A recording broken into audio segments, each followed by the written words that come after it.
everybody. Cody forgets to turn on the tabletop audio. We are Random Encounter Productions. I'm Cody Stone. With me tonight we have... Hi, I'm Justin, also known as Punk, and I'm playing Ashley Sutton. I almost said the other thing. The private investigator. And I'm Corey, also Silent Fox. I am playing Gina Travers, a scholar parapsychologist. And I am Blondosaurus Rex, or Blondie, and I am playing Peggy Williams, the Grease Monkey Mechanic. Yay! Welcome, everybody. Super excited to have you guys with us. This is our second stream of the day. Blondie and I were running around the forest in Eberron just a few hours ago, so we are very excited to be here, bringing you our good pulp call of Cthulhu.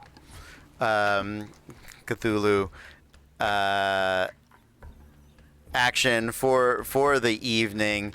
And thank you guys for being here with us. If you're new friends from Lexington, hello, welcome. Lovely to have you guys. We're gonna do some what is it? No context memes, I'm sure, in the Discord chat as we go. I think that's the funnest thing, because if you're like, I don't like seeing all these pictures, well, come watch the show. Then you'll understand. Then you'll get the joke, man. Pretty much. Yeah. You can't judge unless you're there. Exactly. Then you can judge all you want. Exactly. Hey, Weird Chick. Nice to see you. Happy to have you back. Thanks for being here. And I'm super excited that you hanging out with us has given you some pause, some thoughts to go and look up some D&D stuff. And I'll do a talk back at some point and talk through stuff. It's far easier than it appears at really any moment. We make it look hard, is what I'm trying to say. So yes, we are playing the Call of Cthulhu system for this evening. We will not have a show tomorrow. I'm happy to take a day off and mow the lawn. And it looks so hard. It's not so hard. We work very hard to make it look that hard. But we will be back Monday night, hopefully, with Blades in the Dark. So we've been running different systems. We've been trying different games. We're very excited to be here and all of that sort of stuff. Does anybody have something that they would like to tell us about? Yeah, there you go. Nicely done. Any projects that you have coming up that you would like to mention? If not, that is okay. You're thinking about it, Ashley. What do you got? I don't have anything currently. We're on hiatus, but you could always check us out at thejunkdrawshow.com. Yes. Where we play D&D, and I put my players through heck. The only other thing is I'm starting to stream fighting games occasionally again. Post-pandemic, I used to play a lot. Or pre-pandemic, I played a lot. And so maybe I'll start playing those again, because those are fun. Nice. That sounds awesome. That sounds very, very cool. Yeah. If you enjoy horror and a lot of silliness, on Monday nights, me and my girls get together and we play Dead by Daylight, but we do it role play. Ooh. So we go through the maps and we make up a scenario and we run with that the entire time. And if the killer is on our platforms, we'll message them and be like, "Oh, I'm so sorry you didn't enjoy your stay at so-and-so," and just like bamboozle them, because it's a lot of fun. That sounds fantastic. If we do not, I will definitely host that. I will tune in for that. That sounds amazing. It's chaotic and hilarious, and it's just a good time. I love it. Speaking of chaotic and hilarious, I am looking forward to what platform do you play on, Blondie? Xbox. Xbox. Console trash. I'm the PlayStation console trash, so that is okay. I am super excited for Tiny Tina's Wonderland, and I know there are some other Borderlands fans. We did a Borderlands one-shot a little while ago, which is a really fun system. Bunkers and Badasses. Yep. Which is so got the book. It's a super fun system. Great one shot. Real annoyed that the damn thing doesn't have the PDF out yet. So Caitlin and I spent like a night taking pictures to make a of the book so that people could upload them into a file to build characters. I would love to run that as an ongoing game, but I think I'm going to try to get Meg and I to sit down and play some Tiny Tinas. So if anybody is able to join that, I don't know what the cross-platform status of that is. Probably not much at the moment, but in the future, I would love to do that. So that's all the fun and weirdness I think we have for the moment. Let's get into it, shall we? Nice. Our adventure takes place in Peru, down out of the capital of Lima. Oh, right. Apologies. So this is our content warning. I think there's a command for that. Let me see if I can be a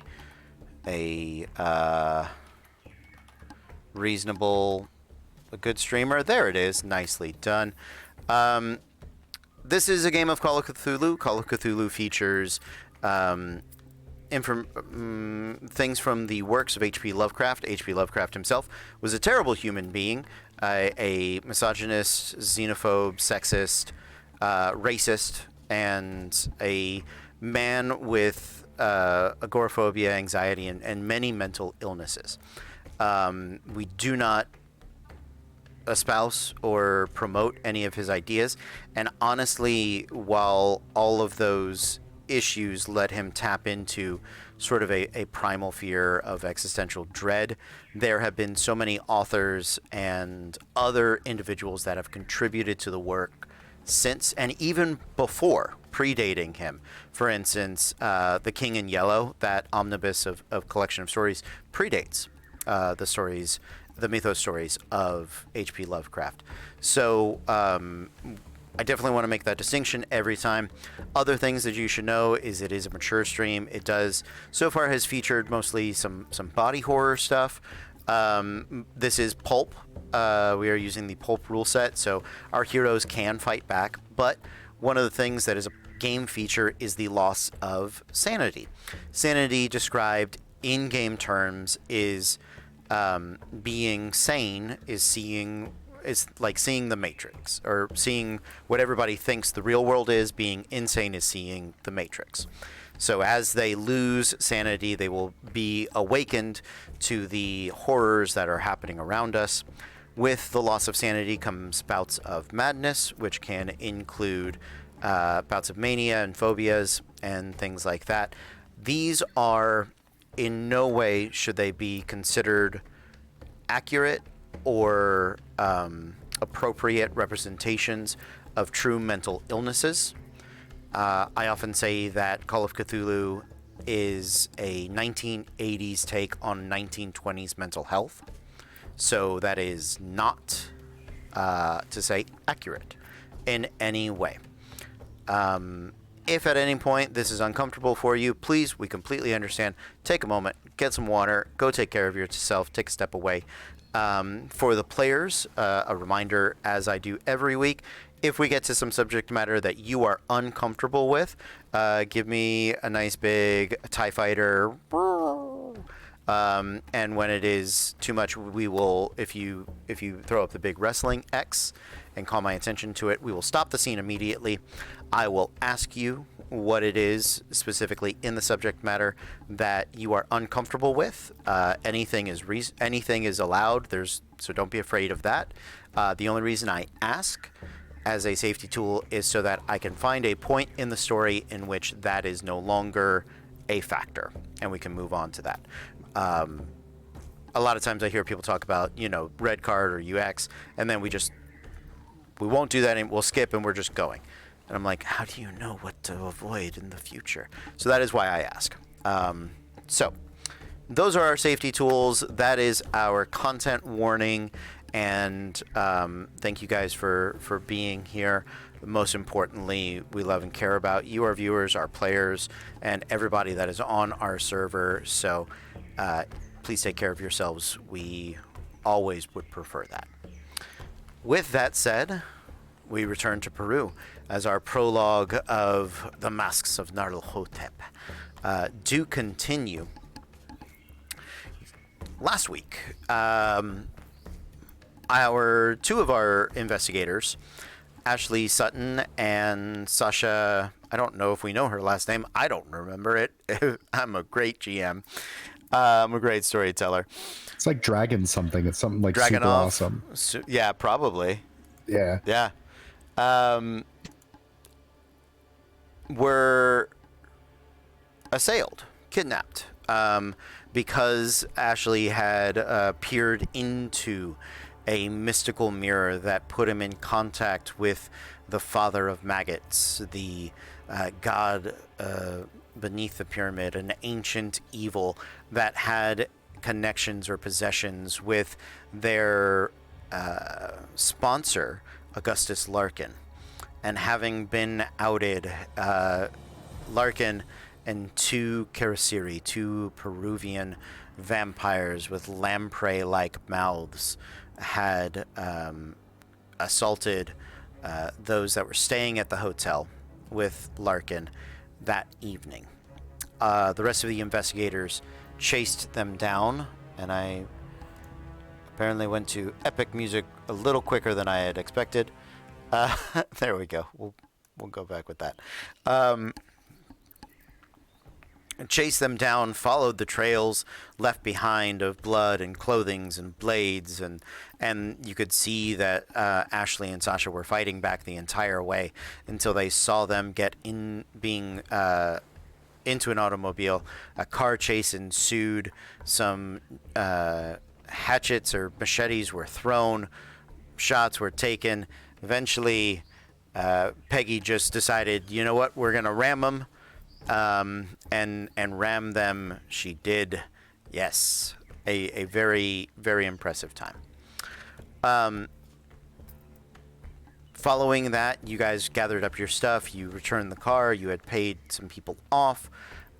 You were able to begin to travel to Puno.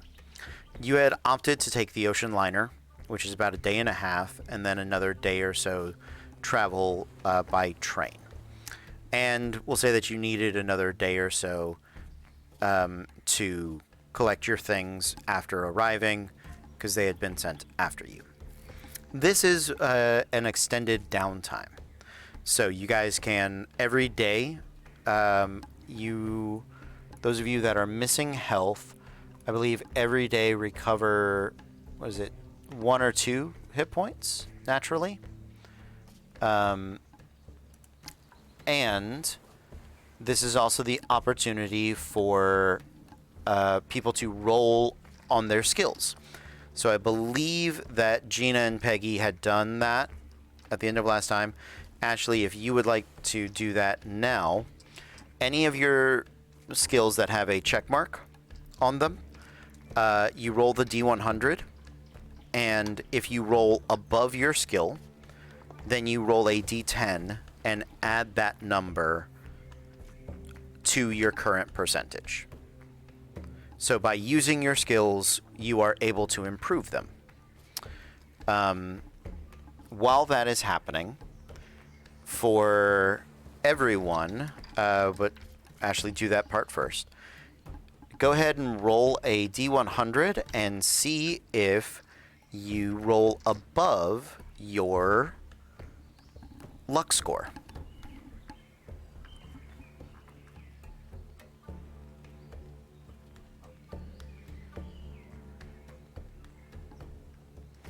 No, I didn't make it. I did. You didn't roll above your luck score, Ashley? I did not. So, if you do not roll above your luck score, you still get 1d10 additional luck points. You increase your luck by 1d10. Thank you, Weird Chick. A couple of points of luck for the players. Aww.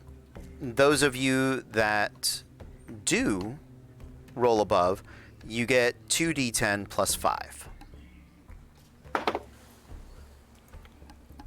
can find another. And I know that over the course of the week, at least 3 people have donated for luck points for the players, so you guys can go ahead and collect those as well. Add 5 luck points total to your stuff there.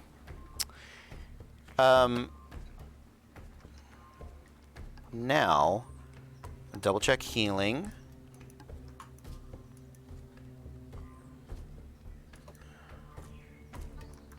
Yeah, wounds and healing. So yeah, it is 2 hit points per day.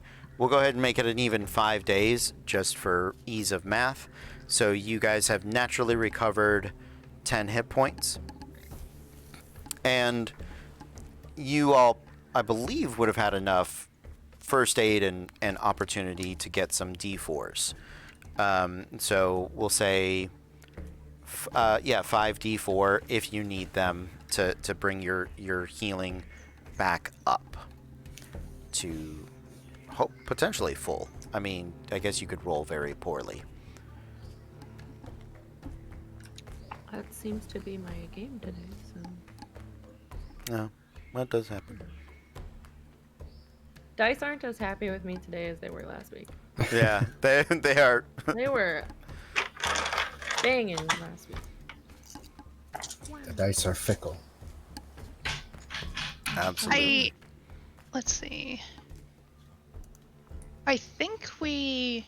Did I think healing? there was enough first aid. Yeah, I know Peggy and I. Maybe Peggy didn't yet, but I know I had done it. Okay. Because I think we had decided between like the first aid that we got from Evie, because we love Evie. Yes. And the days that we were going to be downtime, we had essentially all kind of been back up to the full. That is what I expected, but just in case, because sometimes we're like, let's do some things. Yes, it does. It does include the 2 from Weird Chick above. Thank you, Crimson. Yeah, it's back up to math. Nice.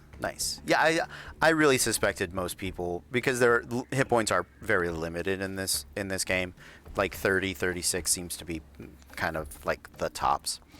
Yeah, me at my 22 right here. Yeah, you got down to single digits last week, didn't you? I got a little bit closer to death than I wanted to last week, so, Yeah. thank you in advance for the luck points, Weird Chick, because might need them again this week. Yeah. You went through a lot of luck last week, didn't you, Gina? You were burning it. Luckily, I had good rolls before that session. Yeah. And had pumped my max up to 77. Because if I had, or 73, if I had not been 73, I would have been in a shitload of hurt. So Crimson Weird Chick, Crimson Shield Scholar normally plays Evie Faust. She is back injured and laid in a horizontal position, which is not a good place to stream from. We hope that she feels better as soon as possible, and she is missed.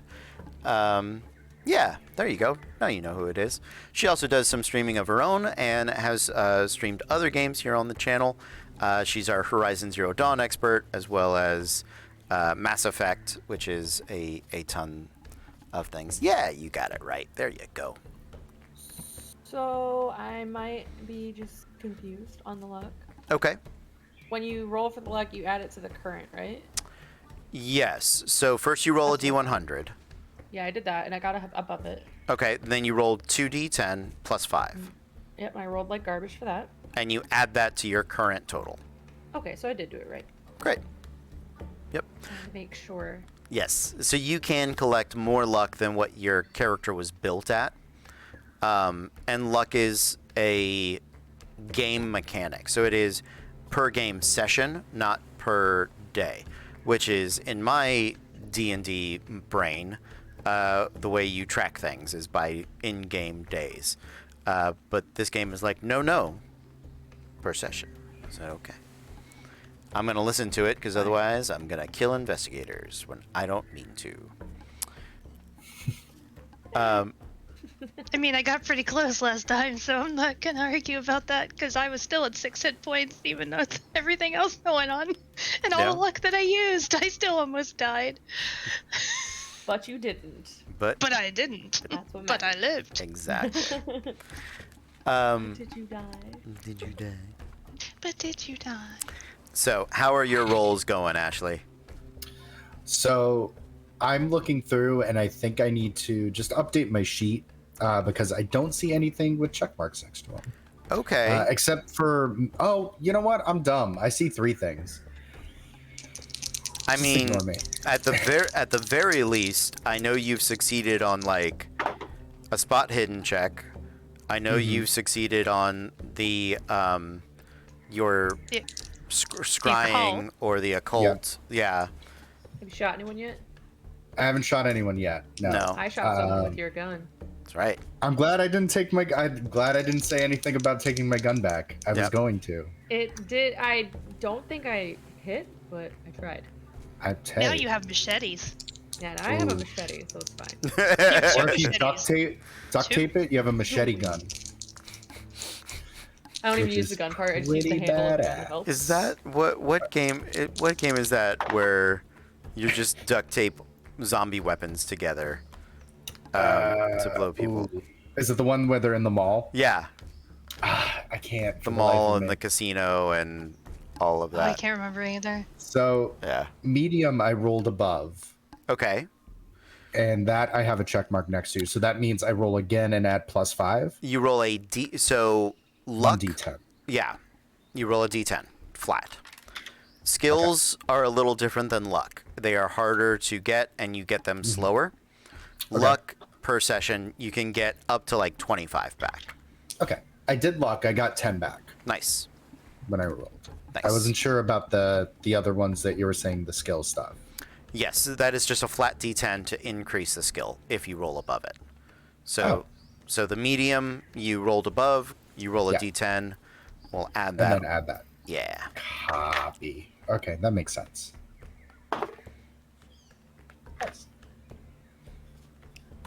So I'm doing okay. I'm getting the hang of this. There you go. What was your We're all other okay. skill? I think the only other thing I did occult, but I didn't get above my occult. Okay. I keep rolling 7s. Okay, never mind. I didn't get the other one either. So the only thing I really bumped was medium, Okay. Yeah, which because I'm cool with. yeah, I know you had succeeded on medium at least once. Did you have any others that maybe you didn't check?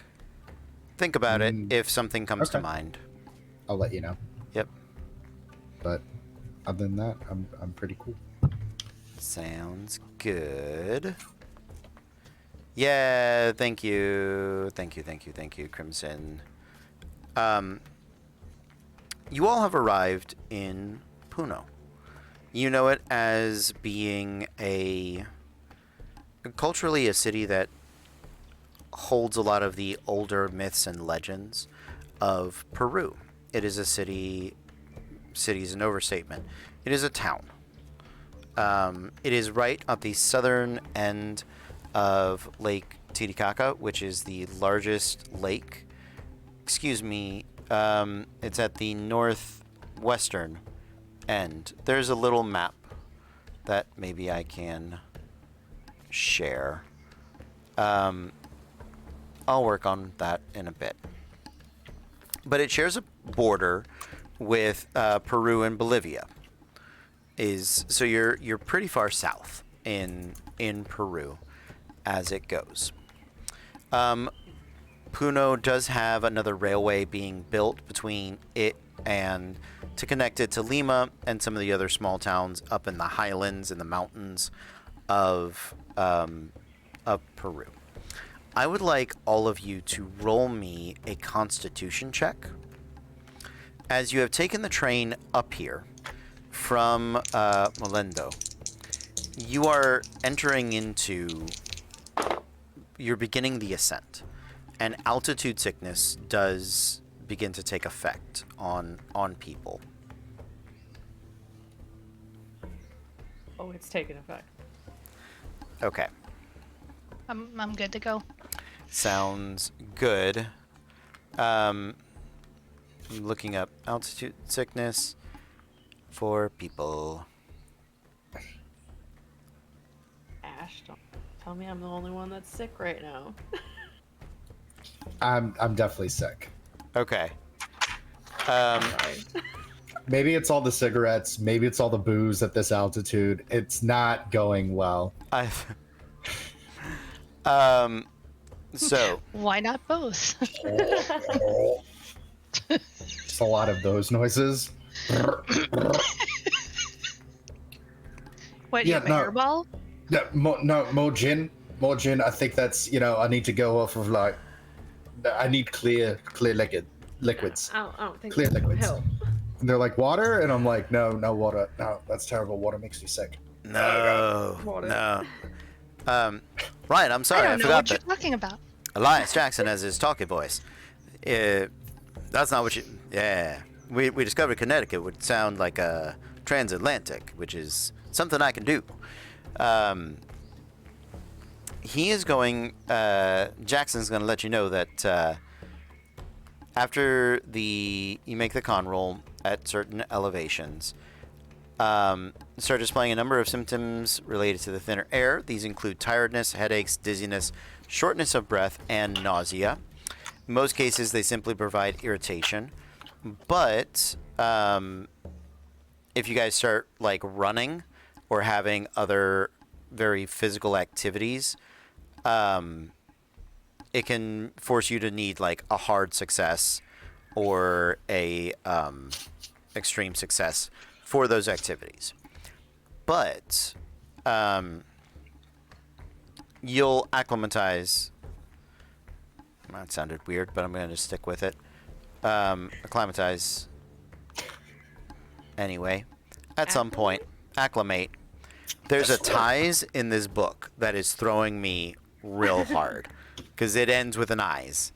I've also been running adventures for 2 days, so I'm a little Get punch drunk. a little Just bit. Making up words now. Yeah. Anyway, Jackson Elias is going to go ahead and let you know that if you're feeling real bad, you shouldn't be drinking. What you should be doing is chewing on a coca leaf, or perhaps chewing on a coca leaf, or drinking coca tea. Coke? Coca. COCA, which I'm guessing has a relation to cocaine and or the cola business, which I The think coca still has plant, cocaine in it at this point. Isn't that the chocolate? Coca leaf. Yeah. Cacao is Cacao chocolate. is choc. I don't know. Cacao find out. chocolate, and then Yeah, thank you, Executive Werewolf. It absolutely does. The only reason I'm thinking more cocaine and not chocolate is we're in South America, which is COCA? Terrible. I'm drinking my yeah, Yeah, but it's for COCA. cocaine. I'm drinking I'm my drinking Coke. the tea. Cocaine. I'm drinking Right my now. Coke tea right now. Thank you. Mhm, mhm. Cocaine. That's why Gina feels just fine, and she's Yeah, she's already- looking at the both of you. Are you gonna be okay? All right, let me try the leaves, and I don't I'll know. try chewing those. Give me a leaf. She'll leave? What the? Yep, Can you he's got him. He's got Jackson's Just there with got a 'em in your hookup. pocket? Yeah, man. I'm gonna run feel- up and down the train car a couple times just to show off. No. I was gonna leaf say. Ain't gonna do nothing to me, will it? No. It's all natural. Are we gonna It's want to all start a natural big too, project but or a that's not good band for me when we either. take this? No, not at all. Not at all. We're gonna talk a lot when we take this. Well, you were wondering why my voice suddenly went like this when I was doing a very slow southern drawl not too long ago. I knew it. I knew it. Yeah.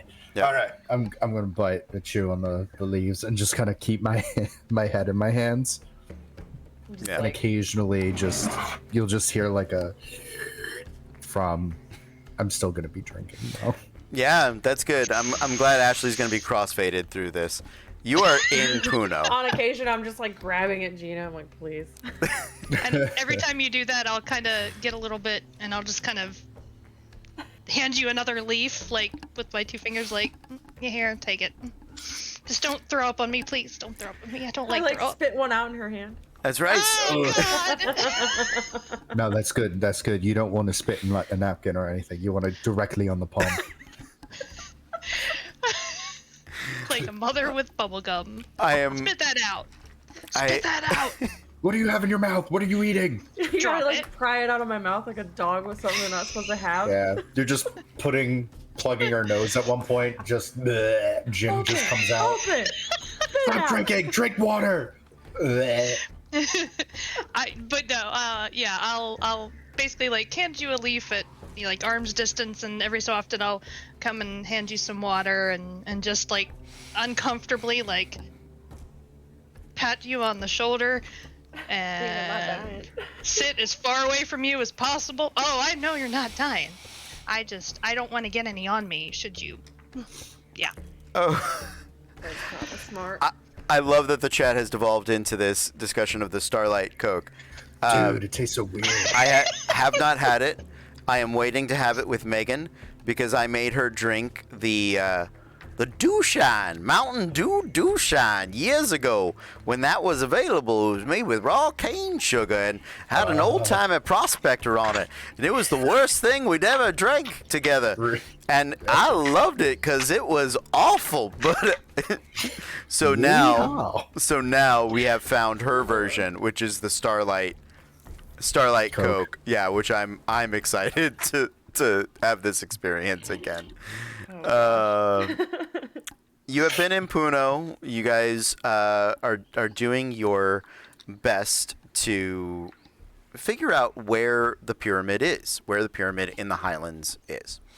I will allow you guys, if there's a check on your sheet that you think may be able to help you with this, I will allow those checks, and we'll see if you need further assistance. There is a course of action for you to take, but just in case you figure it out on your own, I'll give you the chance. For the... To decipher, well, there are no notes, so you're just kind of going on lore and legend at this point.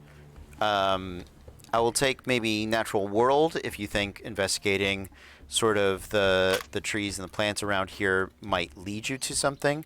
Archaeology is also, I think, probably the next biggest one.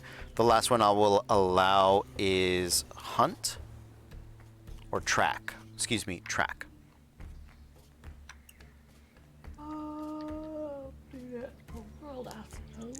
So you got me a little excited about like decipher, and I was like, I have crypto, and then you mentioned plants, and I was like, I don't have anything. I have astronomy. I mean, unless the stars are out, I can decipher from the stars. I mean, they can be, but you would have to have a point of reference to bring it back to Earth. Yeah, But I got nothing. But if I knew by constellations with astronomy, if I knew the particular planets that were in the sky at the time at night, Exactly. I'd be able to tell where we were. Yeah. Do you? I have astronomy, yeah. I'm saying, do you know the constellation or stars that are underneath the pyramid? I don't. I know there's one big star, but it's only out during daytime. Ash, That's the sun. probably over. It's still a star. Yeah, you're right. He's not wrong. I'm He's not still a right star. now. You are right. It's a star. He's not. He's not right. But it's a That star. star ain't gonna help us get anywhere. We'll be able to see, but I don't think it's gonna lead us to shit. Not with that attitude. Well, Well, that's all right. Luckily, I do think that there's somebody in this village that might be able to help us out. She was the one that originally had told me about the Karasiri when I had been up here a few months back. Nice lady, but might take a little bit of convincing. what? Like money? Yes, something like money. I am all over the map. We're just gonna roll with it. We're gonna let it happen.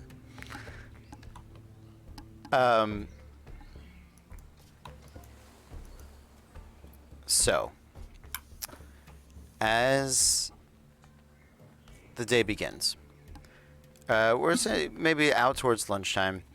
You guys head towards the lake. It is a massive lake that is sort of brackish and murky. Very much at this high altitude, has a lot of silt in it, a lot of dark land buildup. And here in this Peru side, near Puno, there are a ton of these like man-made dirt islands that stretch out into the lake. And you can see that there are little fishing boats. The lake is rich with fish, and it's what mostly this village does, is fish, not only for local food sources, but to trade and things along those lines. Jackson is out in the afternoon, just after you get right after lunchtime, as you guys have finished your meal for the midday.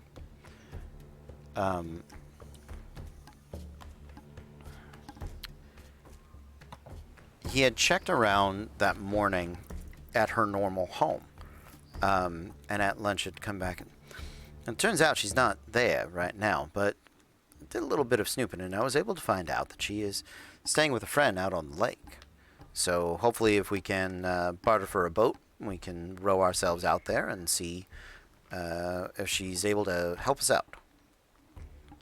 You went through her house? I did. That feels illegal. I mean, I didn't go in the house. I went to the house. Oh. Thought you meant you went in it. No, Without her I mean, I there? knocked on the door. No one was there, and then her neighbors were like, no, she's not here. And then we talked, and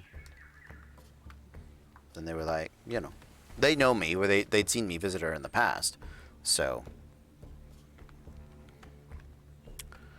You're a worldly guy. I like to do my best. You know, writing a couple of books does especially help. Although it's odd when your books are mostly about death cults. The type of people that want to be your friend really have to give you a moment to think about it. This adventure has sort of reminded me of. You all, what is your daily spending limit? Vaguely. It's written down, isn't it? It should be on your character sheet, yeah. $10. $10. We're getting a scratch off lottery ticket later. $10 as well for you, Gina.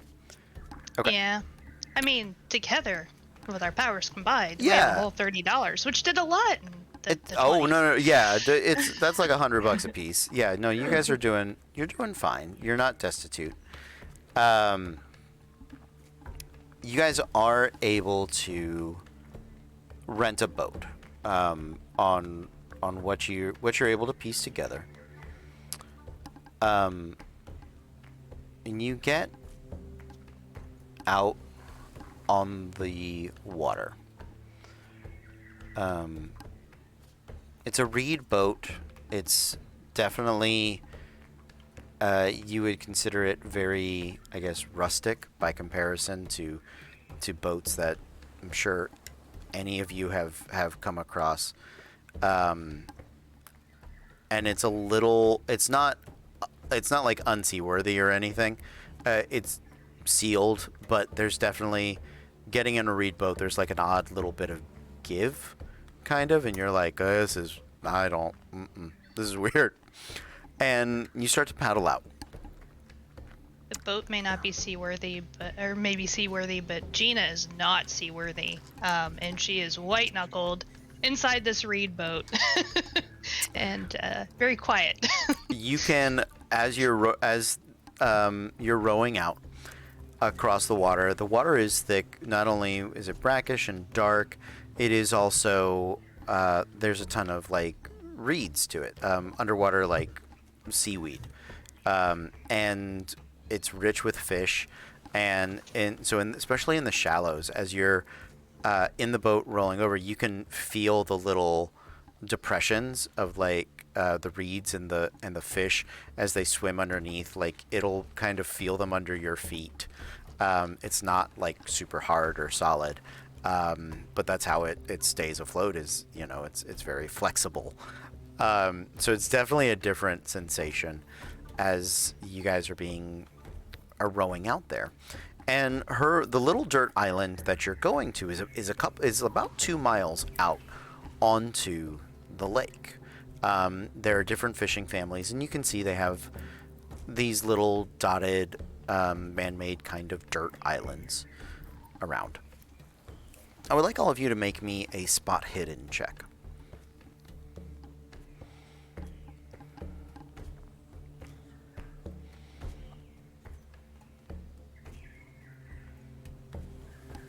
Surprising no one, that is a big nope from me.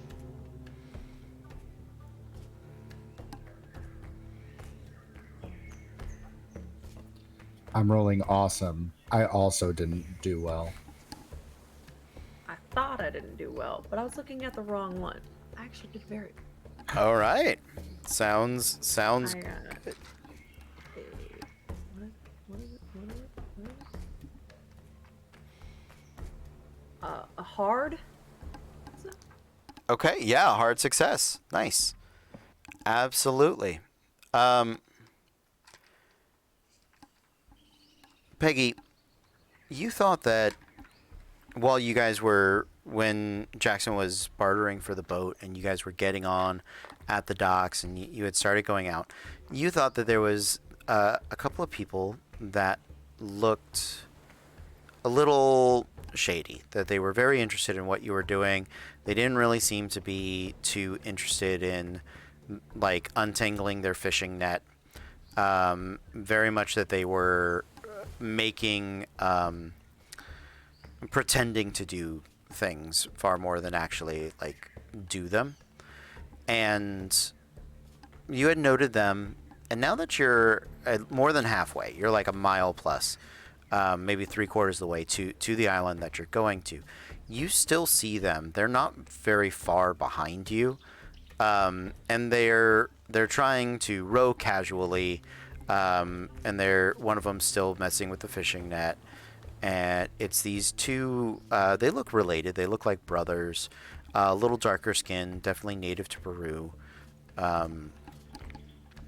But they are definitely paying a great deal of attention to you and where you're going. I don't mean to alarm y'all, but I think we're being followed by a boat. I'm like trying to find us. Where? So don't look. Wait, you got. Oh. Ash. Where? Oh my god. Oi! Don't look, but look just a little bit. Don't just outright. Oi, you following us? Yeah. Are you okay? So you started yelling at them. Yeah, I'm King gonna of be very subtlety. confrontational. It's rude. Okay. And be very. I'm very ornery right now because my tummy's upset from all of the gin, cigarettes, and altitude. Ash, they're making it look like they're not, but they are. They've been looking at us weird since we left. I don't know what to tell you. Don't yell at them.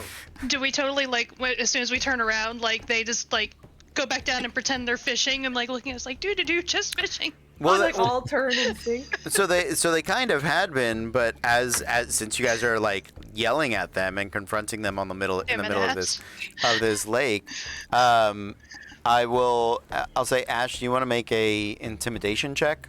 Yeah. Ash smash. Better do well on this. better do well on I'm this. not good at intimidating. I'm good at charming people. You better try. I'm guessing that wasn't. I'm like dry heaving. I'm like, are you following? You're so Are you following us or intimidating. not? Yeah. Because we'll have a go right here in the river. Yeah, mate. As so they're looking at you and they're kind of talking to each other, and they're hearing you yell, but they yell back in Spanish. And do any of you speak Spanish? Can I just say, como se dice, Yep. fuck off? Yeah, Gina, you don't need to roll. So they're like, what? Okay. Because I remember you had enough to be considered fluent. That's like, right. Yeah. so- I have 67 now. Yeah. I mean, if you have to decipher something in Spanish, I'll need you to roll. But for just right. conversation, you're good. Because they're like, what? What do you mean? What's going on? What are you yelling about? What do you want? Do you have any coca leaves? I'm having the worst time right now. And they understand coca, and they're like, oh, okay, that's what he's yelling about. Does so Ash is yelling back to them in English? Yeah. And so Ash has just continued yelling. He doesn't God. necessarily have to understand them to be like, do you have coca leaves? 'Cause, Yeah. Well, you know. so when I hear that they're like a little confused, like, did Yeah. I just yell back in Spanish? Sorry about our friend. He's not feeling very well. Yeah. And we're like, no, we get it. That's why he wants the coca leaves, right? We don't have any coca leaves. Okay. Well, thank you. Have a good day. And I want to keep kind of like I'm basically going to kind of swing back forward, Okay. but I want to like be aware if I can still like keep attention on them and see if they continue to follow without I'm looking back paranoia. Yeah, like Okay. without like doing that type of thing. I just Yeah. want to make sure I can. Our cover's blown. I'm staring. Well, now we have a rapport. So now they wouldn't Do even we? dream. We have a rapport now. Absolutely. What I will say is that they don't change their course from the direction they were rowing, which is sort of parallel, just ever so slightly off. But they're not rowing any faster to keep up with you. They seem to have slowed down a little bit, because there's a crazy man yelling at them, and I'm they're periodically going. yeah, that's which is totally fine. But they are in no way attempting to like stick with you. They have started to slow down a little bit, right? And they're kind of keeping along their path. You guys do continue to row out, and you make it to the island. The island that you step out onto is it's definitely a dirt island. It sort of is a floating island and is hidden out along the southern bank of the river. Elias pulls up and sort of hops out, his feet sinking into the dirt and mud, and he's pulls the boat up onto the shore, and it beaches pretty nicely. The mud and dirt island sort of wraps itself around the reed boat, so it's not gonna shift out, right? There are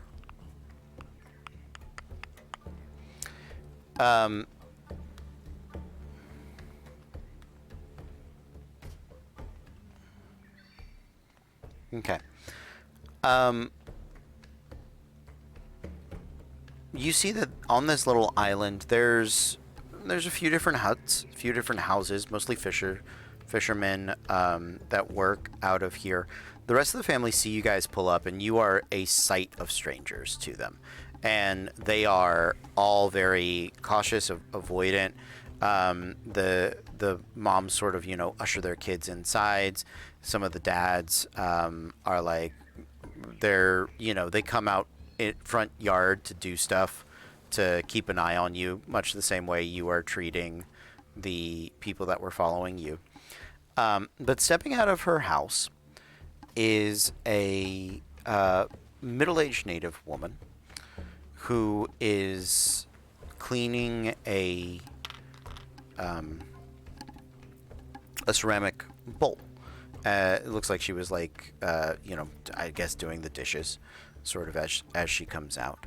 And her hair is ever so slightly kind of salt and pepper, but she is maybe 40, so it looks like she's just graying a little early.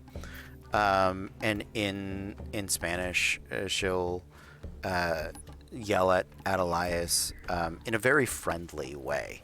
What are you doing here? Well, tried to visit you at home, but you left. You think that means I might not want visitors? Well, turns out I actually kind of need some help. All right. What about them? I was like, oh, they're great. All right. Come on in. And she says in English, all right, come on in. And she goes back into her hut. As you guys make your way in there, Jackson Elias is going to jump back into English, because when he speaks Spanish, I'm not doing a transatlantic accent trying to speak Spanish. It's like, I'm not doing it. There's some tables. The house is, it's a decent size, couple of rooms. There's no like amenities or anything like that, but it is clean and comfortable. There's a table, a small like kitchen table with 4 chairs around it. 2 of them seem more used than the others. But she'll please have a seat. Nera, let me introduce you to my friends. This is Ashley Sutton, and then we have Gina Travers, and best wheel woman in all of the Americas, Miss Peggy Williams. Everyone, this is Nera. Nera was the local woman that had helped me with my research. Last time I was up here in Puno, she was the one that had pointed out to me the distaste that locals had for Mr. Mendoza. And she sits down. There's a fire and a old school like rod for a tea kettle on it, and she puts on some tea for you all. Oh, that's right. How is your book going, Jackson? Well, I don't mind telling you that at the moment it's on the weird side and getting a little closer to fiction. I don't know if my publisher's gonna let me print all the weird things that I've seen along this road, but we're hoping that you can help us suss out a few final details. Go ahead and show her, guys. As he motions to you, you have like the journal. You have a few bits of information that if you share, she may be able to point you to the pyramid. Jane. Yeah, when Jackson kind of introduced us, Gina kind of did the polite thing and didn't interject with a doctor. But it was there, unimplied. I will take out the journal and kind of, I'll hand it over with kind of a polite curtsy, and I am totally in be nice to the old people decorum now. Sure. Absolutely. And I can't remember. I thought I only had the journal. I don't think I do. I think somebody else had the relics. I have Evie had Yeah, the Evie like had the relic. the cup and Yeah. the mirror and the medallion and the cup, Yeah. which you can have with you if you Oh, want. she has the mirror. Yeah, yeah, Okay. yeah. Had Do to. I have that chunk And the gold piece. Yeah. that we grabbed? You have the gold chunk. Okay. I think so. Yeah, if I would assume that, yeah. Hmm. They're real sick. They had to stay back at the village. But yeah, I'll kind of take all the stuff out of the bags and spread it before her. Okay. Since our companion already trusts you, here's everything that we have so far. Nero, Just don't look into the mirror, yeah? she kind of looks at you in a weird way when you say that. She'll shrug, but accept it. She looks over the pieces, and she starts to flip through the journal.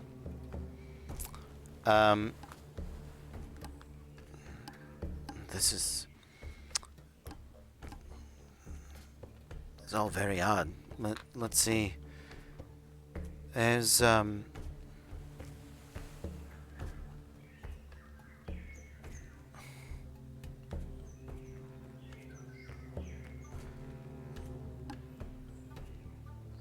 my lord. Okay. Sounds good.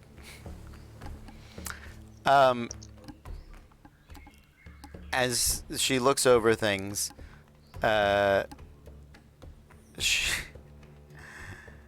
oh lord. Okay. So she looks over it. She goes,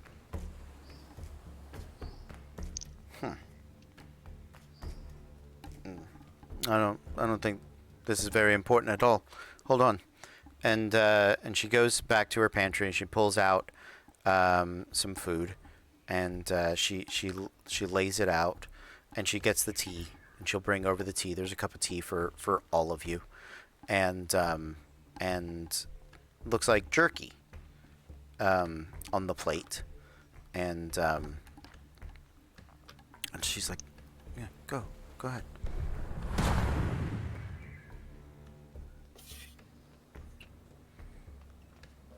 I'm just kidding. How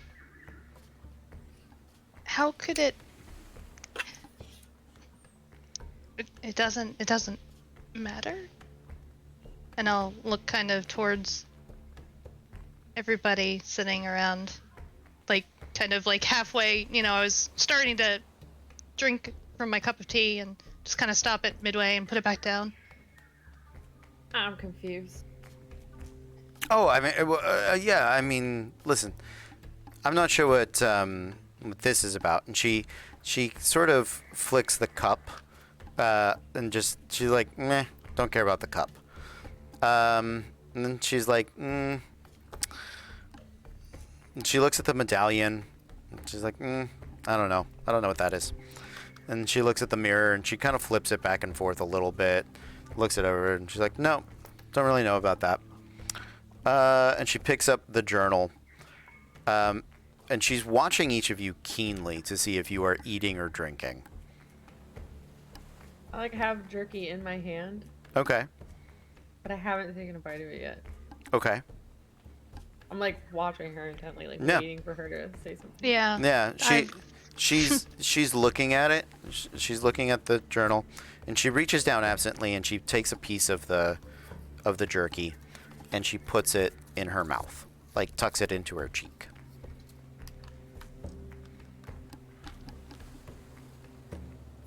Can I smell the jerky? Does it smell like meat or does it smell like tobacco?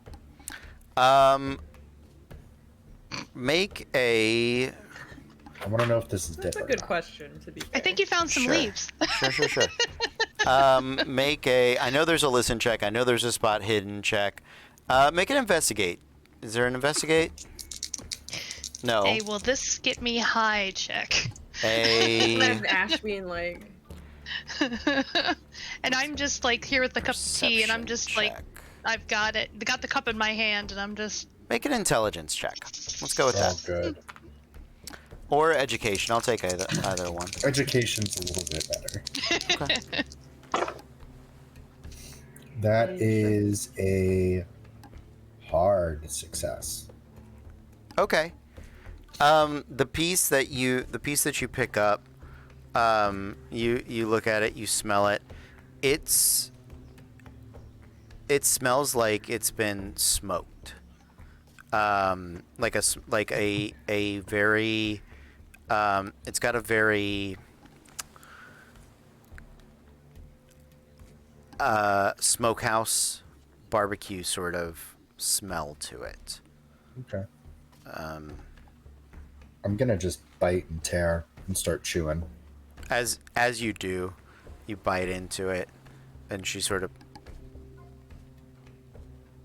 she looks at the others to see if anybody else is gonna eat the jerky.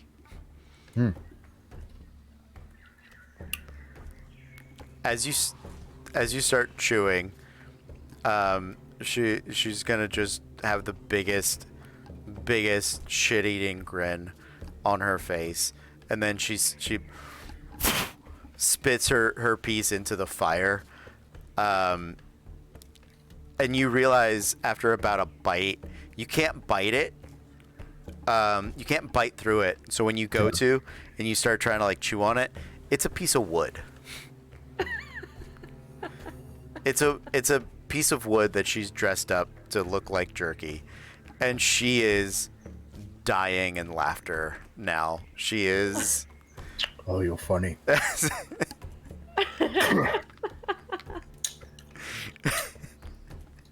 I knew it was weird. I'm gonna take that tea. I'll look down at the tea and. And as you drink the tea, she's gonna. No, I don't drink it. No, he just did. Oh, he did. Yeah, and as you drink the tea, she uncovers the pot, and it's where she keeps like her cleaning rags. And she throws that in the like discard pile. She actually has real food and tea that she'll bring over, and she'll show you. You're the bloody devil. No, you're the worst. Oh God. Are you gonna throw up? No, I may fight a woman today. Oh, this hurts. I'm That's laughing good. like insanely, and sometimes that does seem to be one that needs to be taken down a couple pegs every so often. Oh God. Good You job. suck. That was fantastic. You're the Oh, you're worst. not dying. You didn't swallow any of it. You don't know. It's a little wood. It's not gonna hurt It's you. a little. Oh, do you want some dirty rag tea? Look, Please, someone there's just more. Drank it. I ain't. Listen, I You ain't make drank you do it. enough alcohol that anything that could possibly be in any of it is dead and buried by now. That is That's true. true. I do treat inside wounds with alcohol. Yeah, she clears the table very quickly. And emotional ones. Yep, and she's gonna bring you guys over what is some actual like salmon jerky. I don't know if it's salmon, some jerky. Fuck it, it's real food for once. And she'll show you, she'll taste it, and she does she gets some fish, and she gets some lemons and lime, and makes some ceviche, like fresh in front of you, so you can see what it is, and it smells good. And as she is doing this, she's flipping through the journal as she goes, and she goes, "This is very interesting. As in fact, there are certain things that we believe that certain creatures lack the ability to enjoy life, and I appreciate that. At the very least, at his expense, you all can laugh." And so she finishes the little meal that she's prepped for you guys, and she'll sit down, and she begins to tell you. It does super easy. I won't quite do the full Castilian accent. This is something. This does remind me of one of our stories. That is very interesting. There is a very old tale from many generations back that I privy to. It is said that long before our people were as one, that a great deity fell from the heavens and crashed into the mountainside near the lake, not so far away. And this great deity hungered and spread this malnourished desire to feed upon everything and anything. It is something that those who had been under his sway and influence would not have thought to care if it was wood or meat that their desire to devour would have purely driven them to consume. And so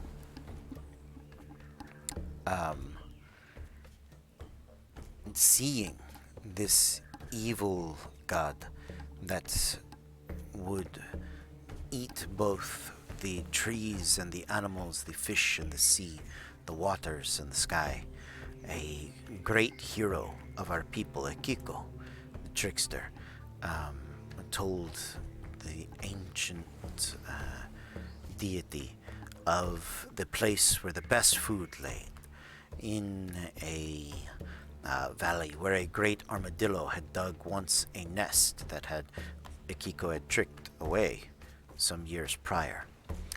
And this deity ventured to this great pit where the armadillo had once made home.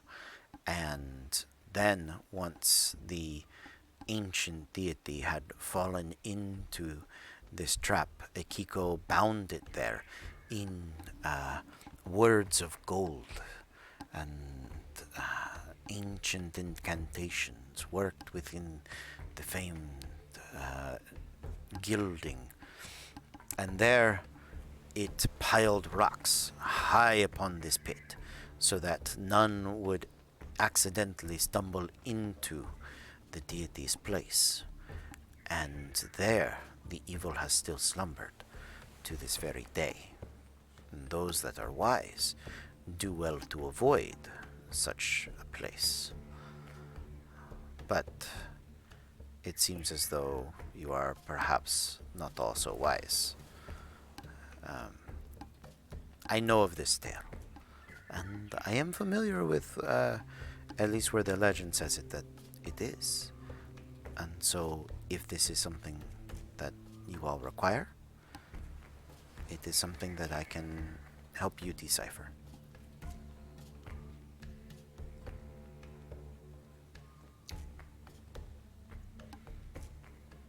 So that's what we've been after this whole time? For what's his nuts? Can't remember his name. Larkin. Larkin. So out of character, for clarity, you guys do know that the journal talks about conquistadors breaking off a piece of gold and then being overwhelmed with this uncontrollable hunger. And that is the hunk of gold that you guys have with you. It is Larkin. You've sort of pieced together, and I don't mind because nobody's been here every night but me. So I'll help you guys sort of put the puzzle pieces together. Larkin was a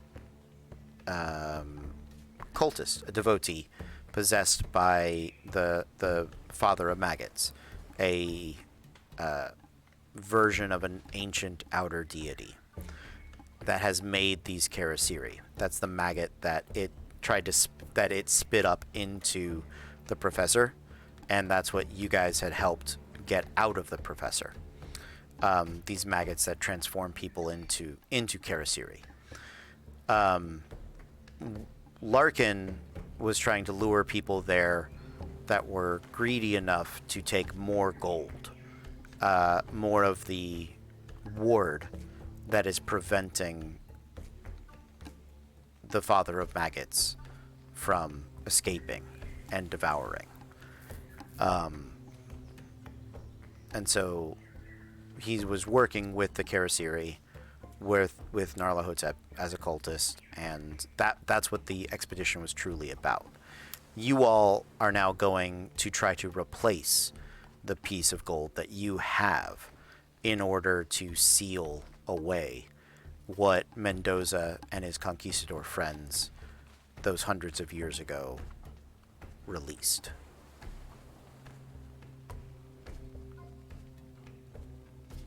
Gotcha. The professor is alive. He is fine. He did get saved. He just did not want to travel. He was like, "No, I'm fine. I've had enough maggots in me for a lifetime." Does that help clarify things in a good way? Okay. Absolutely. Good. Yeah, I know that. I find especially in adventures where like betrayal is part of it, and like clear motivations are not clear, right? It's always nice to have a moment, the aha moment in the movie when it's like, oh, this is what's really happening. So that is where you guys are. We're good. Yeah, Peggy, I think that, I mean, as far as I can tell, that does sound like it's a place that people want to, where we would be wanting to go.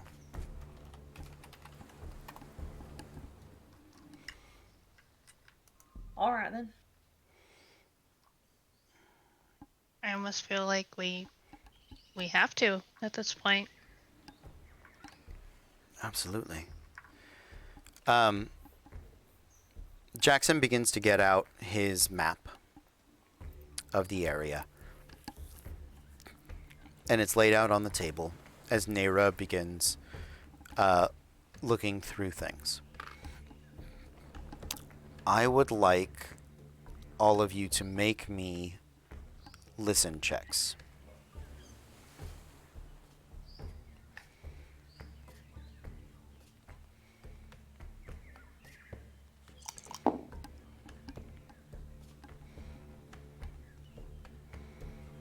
Success.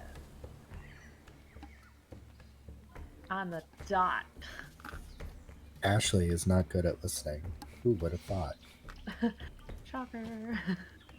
I have the keen hearing. Okay. I did not pass, but I'm not gonna spend any luck for that. It would take too much. I don't know if it'd be 100% worth it. Okay. So, Peggy, as you're listening to Nera and Jackson speak in Spanish about best paths and things like that, you hear a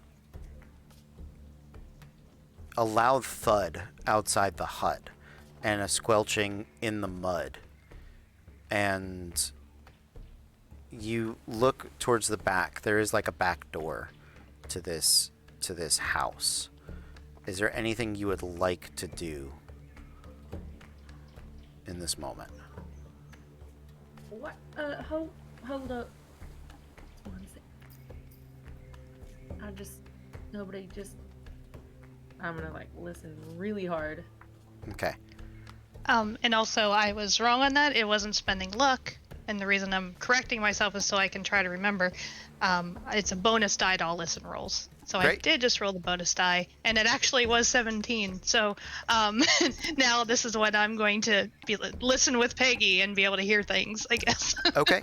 So at the same time, Gina, you do hear. So the houses built on this are like stick out. They're on little raised sticks. So there's So there's like a little staircase to kind of lead up, and you're both now hearing people approach up the small staircases from the front door to the front door and the back door. Any second now, somebody's going to come bursting in here, most likely to do bad things. You suspect bad guys, probably Kirasiri, because they've been following you. Remember, you guys were followed.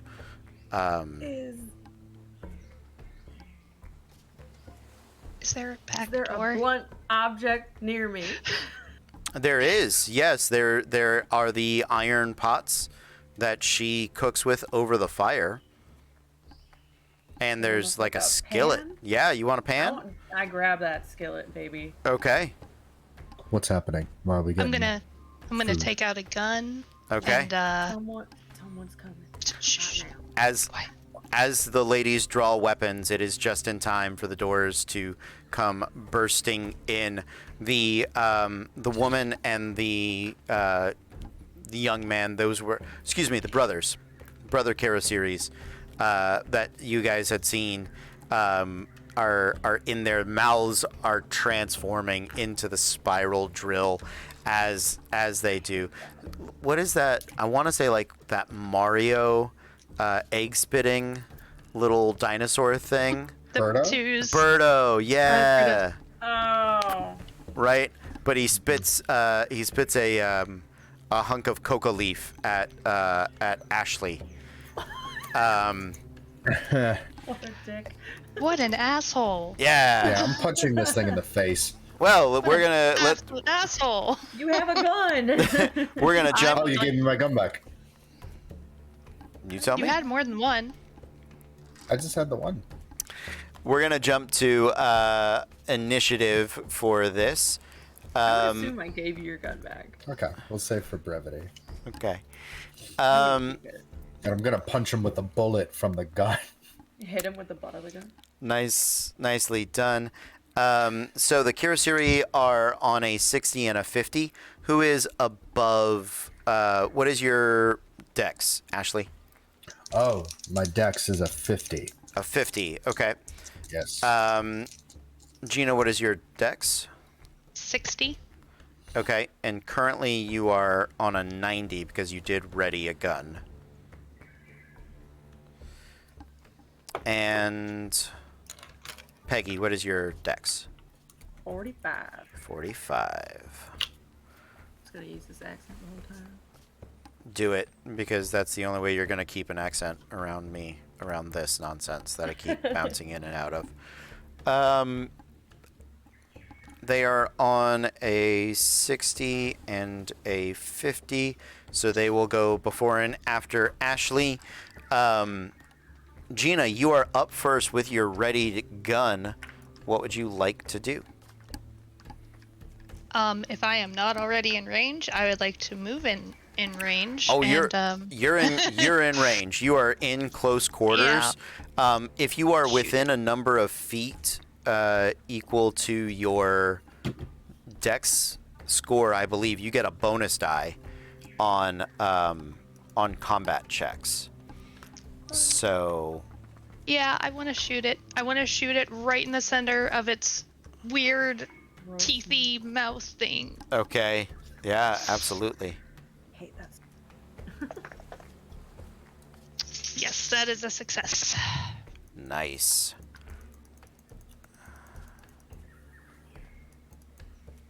The hotness of the skillet.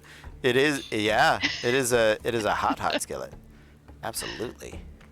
But Peggy also has spent most of her life underneath a car having to deal with like hot exhaust, so I feel like she would have a little bit of bonus to that. Yeah, I was. So the only thing that I was thinking was like heated. She wasn't cooking meat with the skillet. The skillet's not hot. The teapot would have been hot, but it does have the extended handle to not burn yourself with it. But she said skillet. She gets a skillet. Now, did you say I had a bonus die to attack, not to damage, though, right? Just a Correct. bonus die to attack. Okay. Yep. Could I roll it anyway to see if I can get a better success than I Sure. already got? Yeah. I just didn't know if that was possible. Yeah. Because it would be really nice if I got a. Nope, that was not better, but still. But still, sounds good. Yeah. No, and I did 3. 3 points of damage. Got it. the Kirasiri that you shoot with that readied gun is rushing at you as the bullets come flying into them. It is, let's see. It is going You to stay away from Loki, Mom. I'll Ye- take her. It's going to come within melee range of you, Gina. You guys are still by the table. And so one of its attacks, because it does have a multi-attack, right. One of its attacks is going to be to brawl with you. Would you like to dodge, or would you like to fight back? I think seeing what that thing's got, I would definitely be more likely to. Actually, yeah, because it's gonna be melee, right? Yeah. And yeah, dodge is slightly probably gonna be better because I've seen what that mouth do, and I don't like it. Okay. make a dodge roll. What that mouth do? I know what that mouth do. Nope, I don't. I don't dodge. Okay. I don't. So that is for the Kirasiri a hard success. It is going to deal It's gonna fuck me up. 2 plus 5, 7 points of damage. Ow. And its other attack, it's gonna spend pulp combat. Oh, okay. Does not get a second attack. That was Mendoza specifically, which is good. Say no, sir. I don't like it. Yeah, it doesn't have any luck, so it cannot spend the luck, I believe, which is not a problem. This is where you get confused always. I am so sorry. I try to make the combat cinematic so that I don't have to have little icons and minis moving around. So I hope that this in someday will help. Weird check. You're also watching different systems on the same day, so that's not gonna help with clarity. The other Kirasiri, the other brother, is gonna leap in and go for Nera. And so it's going to use the grab maneuver. A 25 is a hard success, so she's going to attempt to dodge. She needs a hard success. Oh, she rolled a 3. That's an extreme success. So yeah, as the Kirasiri gets a hold of her, the mouth spirals, and she in a weird panic sort of spins Mama Loki dancing the cha-cha style, and rolls off of its body to the back. She's kind of into the corner, scared at this moment. Ashley, you are up. Question. Who am I closer to? The doc or to Mama Loki? I would say Mama Loki. Okay. Yeah, it's like a 5-foot difference, but it's because you guys were at the table. She was at the table with you guys. It's a negligible different distance either way. Okay. But officially, Mama Loki. Okay. I'm gonna pull out the firearm, and I have a feature called fast load. Okay. So I'm gonna ignore the penalty die for loading and firing in the same round, and I'm just gonna load up the revolver, and I'm gonna shoot the thing that's after Mrs. Loki. Okay. I believe at this short of a range, you have a bonus die to shoot. So add another D10, or Yeah, not the D10, the percentile, the D100. okay. So you roll. It's like advantage. You roll both of those and take the better. Oh, okay. So just roll it twice, and whatever's better. Yep. Okay. Yeah. Anytime I say there's a bonus die, it's advantage, basically. Okay. I got a 10, which is my hard success. I have 50, 25, and then 10. So that's your extreme success. Ooh. Extreme success is really awesome. On an extreme success, you get maximum damage plus the roll. Okay. And it's a D6? That depends on your gun.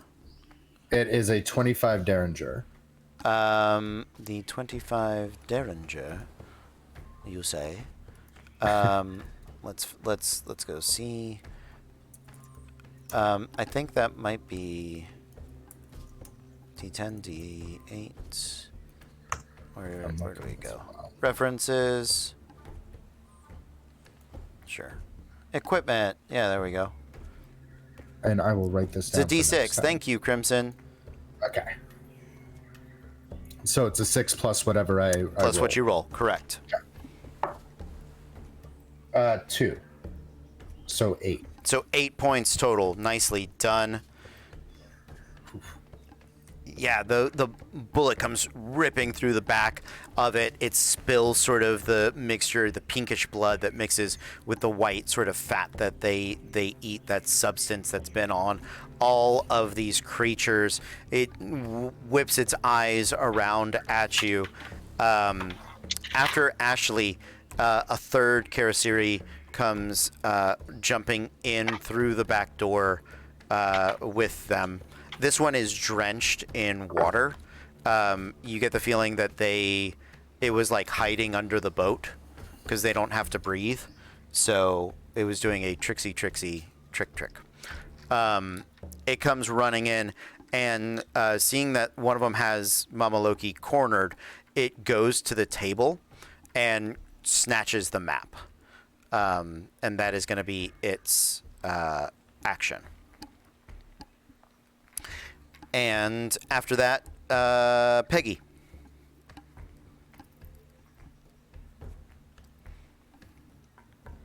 Can I just slam the skillet down on his arm and try and break his arm as he's grabbing the Yeah, absolutely. Do it. break that damn arm. All right. That is a hard success. Okay. I'm going to call this a large club because a cricket bat or a poker, this seems to be, I think, in that realm. It's bigger than a nightstick. I mean, it's like a big skillet, right? Yeah. So, a D8 plus your damage bonus.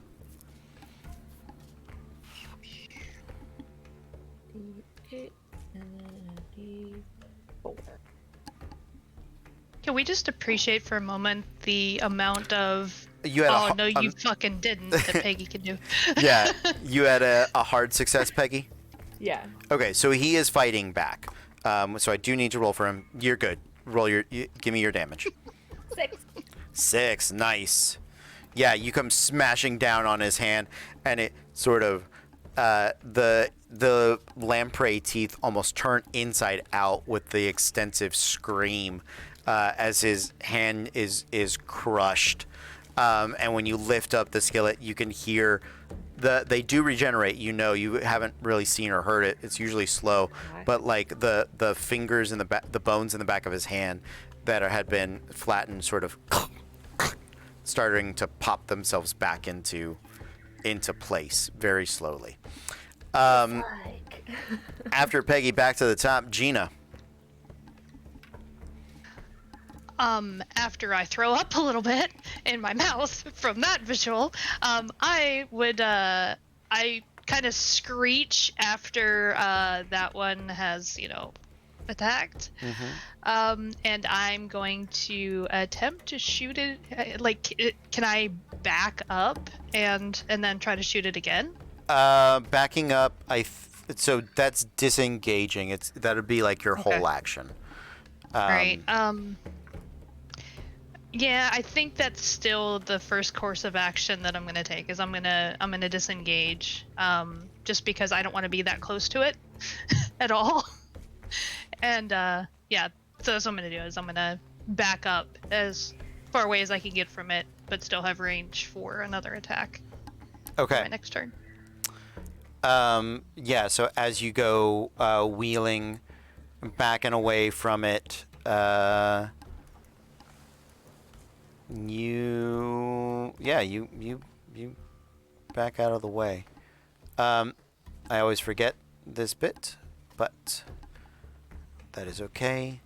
Escaping close combat. Character can use their action to flee combat on their turn in order of combat, providing they have an escape route and are not physically restrained. So, yeah, that can be your action. And then I just want to make sure firearms. Because you're not shooting while in melee with it. No. Okay. Within a fifth of the shooter's dex in feet. So a hard success. You guys are at that point, I believe. Oh, okay. But that's the point blank fighting, point blank shooting. And then target size, reloading, handgun, multiple shots. Oh, firing into melee combat. You're not firing into melee. Someday I'll know all of this. We're all learning. That's the good thing. Exactly. Malfunctions. All right, we're good with it. After Gina is the two Karasiri, one that has Mama Loki cornered and just got shot in the back. The other one that had Gina. It's gonna see Peggy crush their friend's hand and going to attack Peggy because she is closer. So, are you gonna fight back, Peggy, or are you gonna dodge? Oh, I'm gonna fight back. Okay, gonna fight back. It's going to attempt a grab maneuver on you. So let's see what it does. 55 is so it has a success. So you need a hard success to hurt it. Oh shit! I threw my deck. Hard success. Yep.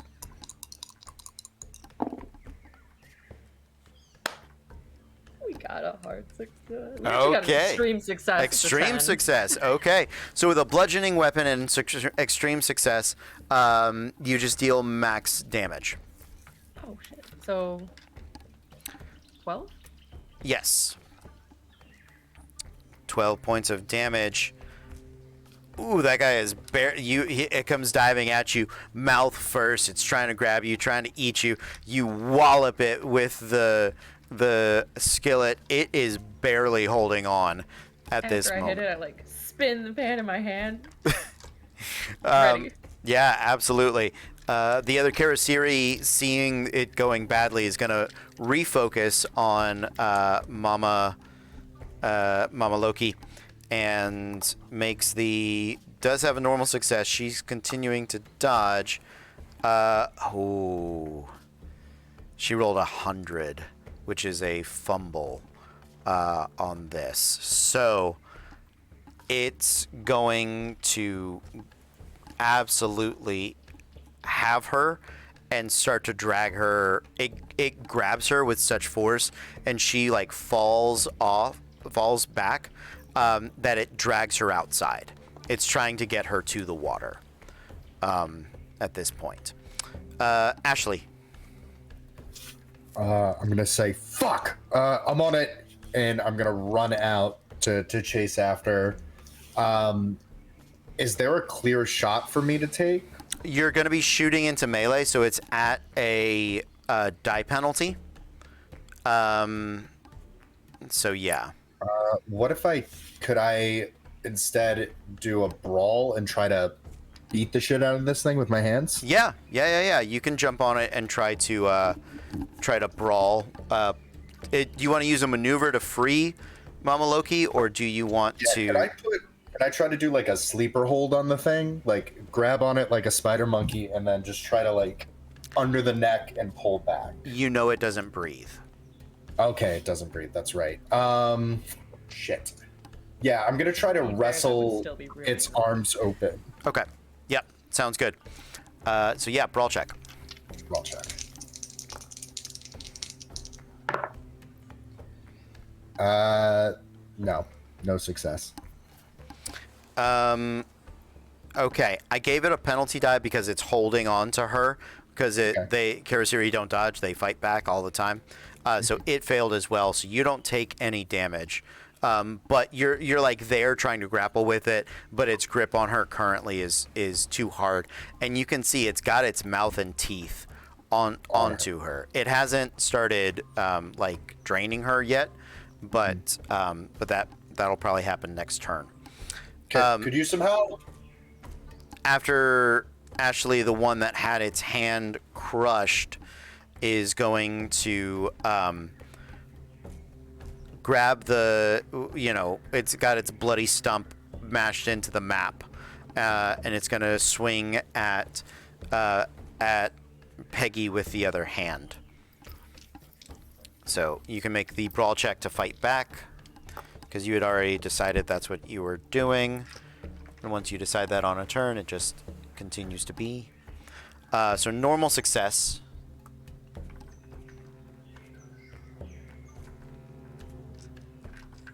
Normal success. Okay, so this one does hit you. You don't get the return damage on it. That is 4 points of damage as it swings out at you and is gonna turn with the map and start trying to run. Peggy, you're up. Does he have hair? Yeah. Can I, with one hand, grab him by the hair and bash him on the head with the pan at the same time? Yeah. Go for it.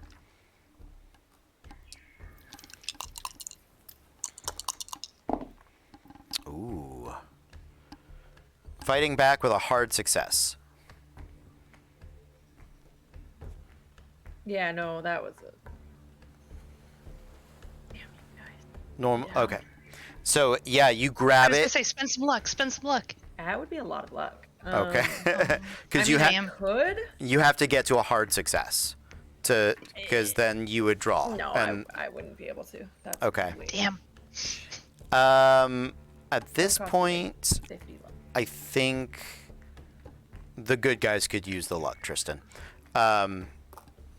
That is 5 points of bludgeoning of damage. You go to grab the hair, and part of it just rips out, and it wheels about with the bloody stump and the map, and just like clubs you, elbows you, and then keeps trying to scramble out of the way.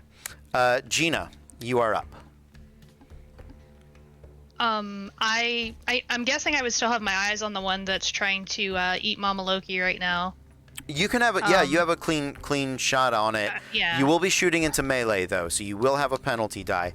But I'll give you, because I didn't let you attack last turn, I probably should have. I'll give you the aim action to negate the penalty die, so it'll be a flat roll. Okay, that works. Y'all wish me luck. So damage-wise, the good guys are doing great. I will let you guys know that. But objective-wise, the bad guys are having the chance to get out of here with what they need. So that would be a 2. that's an extreme success, I believe. What's your shooting skill? My shooting skill is 70, so extreme success would be a 14. It's the first good roll that I've had. Yeah, absolutely. So you get max damage plus a die roll for a piercing weapon, which a gun is a piercing weapon. Okay, so it's going to be 6 plus 5, baby. Nice. Yeah, that never happens to me. The bullet rips through the Kirasiri, and it just as one of its eyes sort of slips towards to look at Ashley while its mouth is still locked on Nera. The eye explodes out, and you see the bullet and the bone shrapnel just go flying across both of them as it goes limp, its lamprey teeth retracting and releasing from Mama Loki. I believe that is it for Gina. Yes, that was great. Nicely done. The one that is on this action is still back there by Peggy, so it hears the shot, but it's just gonna keep bludgeoning Peggy because you're with a skillet right in front of you. So you want to fight back? New round, new turn, fighting back. Ooh, it rolled an 8. That's an extreme success.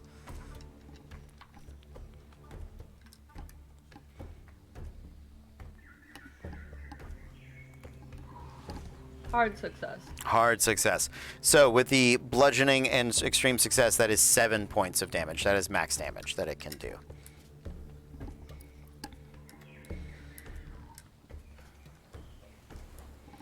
But Ashley, you are up. Okay. I'm immediately just gonna. Thanks. Oh, okay. And I'll reload and I'll rush back in and see what.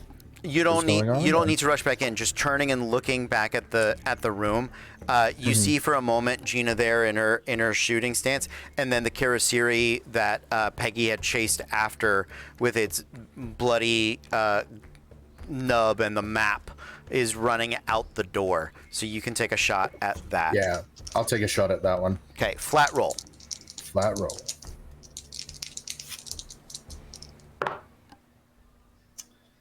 I'm not rolling well tonight. I'm sorry, guys. I miss. Okay, not a problem. It is just making it outside the door. After Ashley, this one is going to take off running. No, it's a Kirasiri. Kirasiri don't run. So it's going to wheel about and jump at you. Oh, no, it's going to jump at Mama Loki because she's the goal. So he's going to try to, again, grab her, throw her in the water. 45 is a success for him. She gets the dodge roll. A 91 is a fail.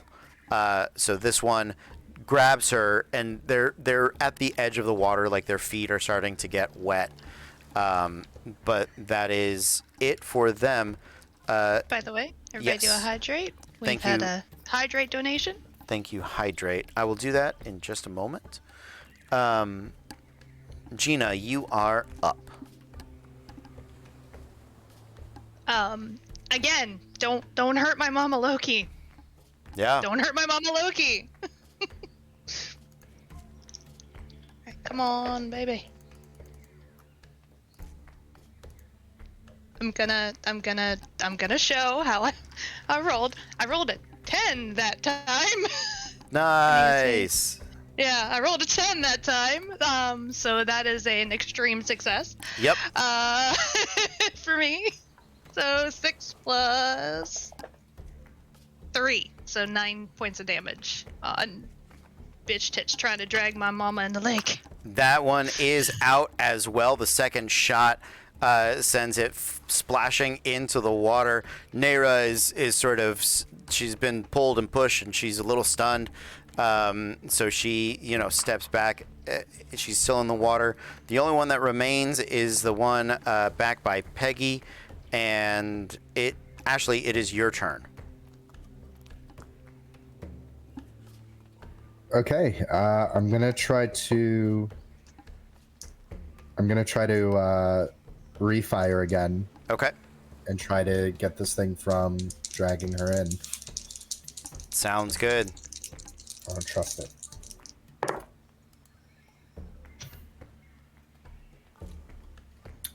No. That's even worse than I've been rolling. I'm gonna stop rolling tonight. These are going in some kind of jail. Okay. Good to know. You did. You guys have gotten some more luck points, if that would help at all. But it sounded like that was. I rolled a 95. Oh no, so- that's like a gun malfunction. At that point, your gun. Yeah. It's broken. It's not working. Yeah. Fuck. It is the Karasiri's turn. It is continuing to attack Peggy. Peggy, did you get your turn last turn? Did I skip you? Oh, I missed. Oh, you missed. Okay. I tried to grab him and I... Yep. Do you want to fight back? Absolutely. All right, let's do I'm it. gonna roll. Thank you, Crimson. Normal success. Normal success. Ah, he hits you. Yeah. Winner takes ties if you're fighting back. I mean, that could you? Are you close enough that you could spend a little bit of luck to get I can. the hard success? I'm gonna spend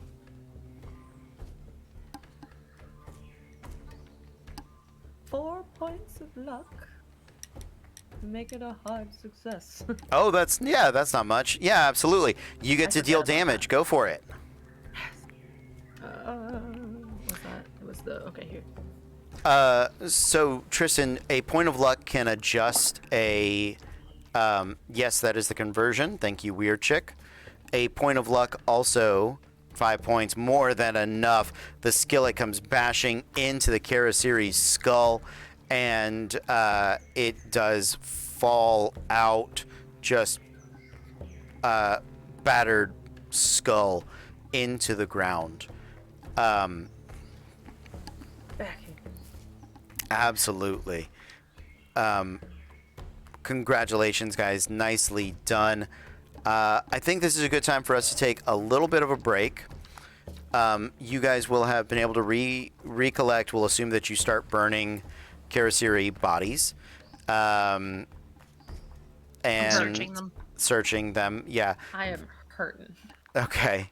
Well, it'll be a good opportunity for you to get some first aid in, and all of those fun things.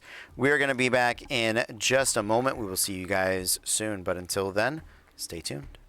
Welcome back, everybody. We are Random Encounter Productions. I'm Cody Stone. With me tonight, we have... Hi, I'm Punk. I'm playing Ashley Sutton, the private investigator. I'm Silent Fox. I'm playing Gina Travers, the parapsychologist.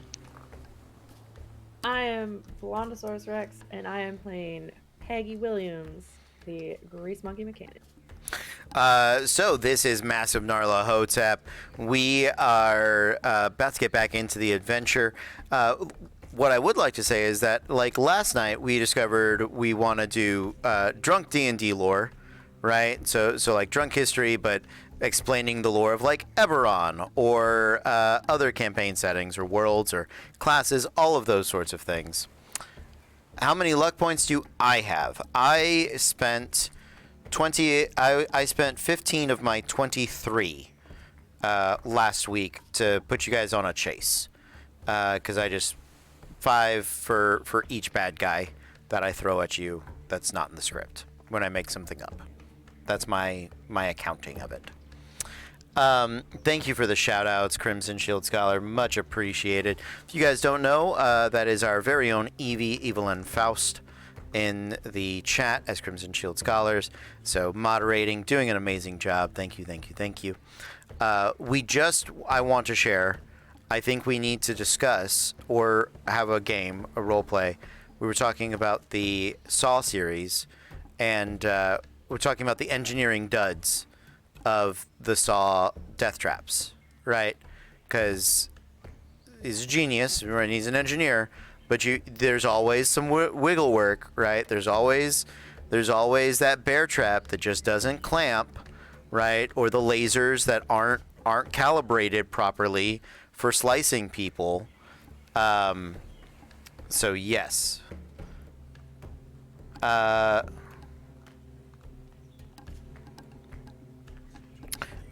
We have 23 and Cody has 8. So, you're asking Tristan. Got it. So that's going to be a show at some point, or at least a Discord talkback. But until then, let's get back to our action. You guys have saved Mama Loki, aka Nera, from the assault of the Karasiri. She immediately begins packing up her stuff. You uncover the body of the friend that she had come to stay with. That was the loud thud sound that Peggy had heard before they breached the hut. She's like, she lets you know that she's planning on, she's going to get out of town for a while. This is, being this close to the pyramid and her having already helped you, she's going to seek safety, maybe somewhere north. You do have the map. She'll make you a clean one if you don't want the Kirasiri blood bludgeoned, splattered all over the front of it.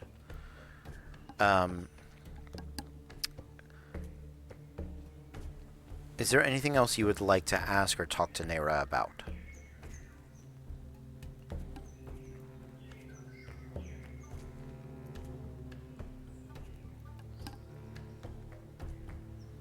Okay. I've got nothing. bandages. Oh yeah, she will perform first aid for you.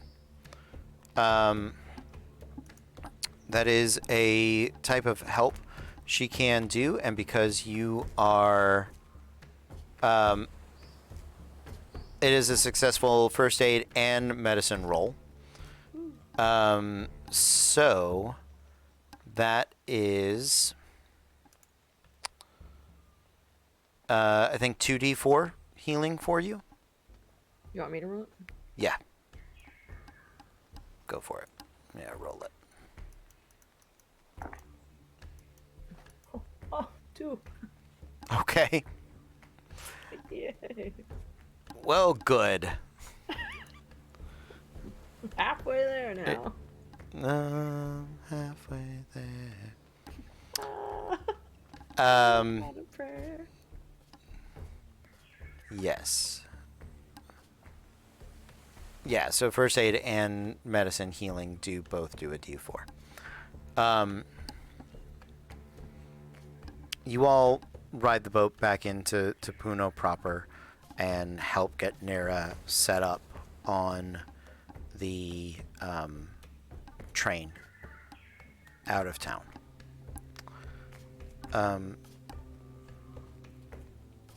Well, folks, Jackson Elias doing the talkie voice. Have to remind myself who I am and what I'm doing. Thank you very much, with a waggle of the finger and a shake of the voter. I think we have everything that we need as far as bearing goes. We want to see if we buy ourselves a truck or get us some pack animals. Start heading up into the highlands. Hopefully we can put this to bed within a few days.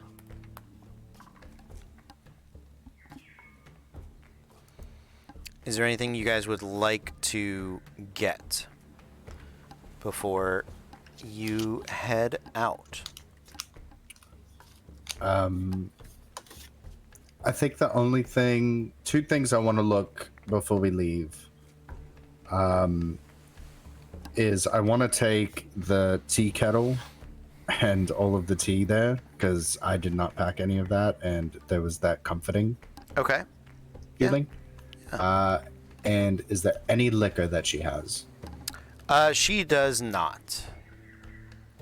But you think she has some psychedelic mushrooms for teaing. Oh, I'm taking those. We're going on a trip.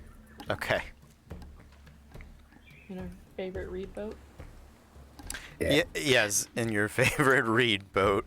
By the way, when we go back across, do we feel the bumps of the fish in the underneath this time, or Yes. no? Yeah. Okay. Yeah. That makes me feel better. Yeah. Because Sometimes I like freaking you guys out with normal things too. So. I mean, you were the one that made the comment. That one might have been underneath the boat. Yes, So it was underneath the Tina's gonna brother's white boat. knuckle even more. Yeah. Sounds good. Sounds good. Thanks for the emotional trauma. You're welcome. Emotional damage. Emotional damage.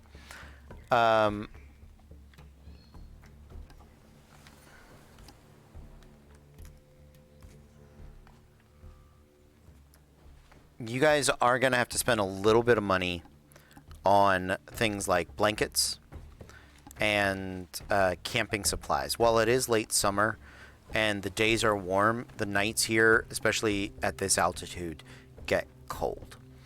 And Jackson is at least knowledgeable enough to help you prepare for that. In the future, we'll do a little better tracking of these things.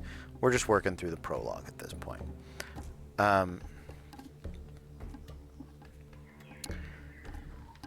As you guys begin to set out into the jungles, I would like, first of all, another Constitution check from Ashley and Peggy. Once you acclimate to the higher altitude, you should be okay, but you guys are still working on it. Bet your ass I'm still working on it. Likewise. I'm just like, you have more of those leaves? Are we chewing on them? No, now I'm grossed out by the leaves because the thing spat them at me. I'm just gonna suffer. Give me them leaves. Let's just suffer. Yeah, here's some coca leaves, and he's got like a Huck Finn thing going with his. He'll hand some to Peggy. Ashley is more unsettled. Well, I got spat at by that thing with coca leaves, so now that grosses me out. I'm like, I'll just be sick forever. Roll to vomit. This place is a nightmare. Yeah, it's a nightmare. Yeah.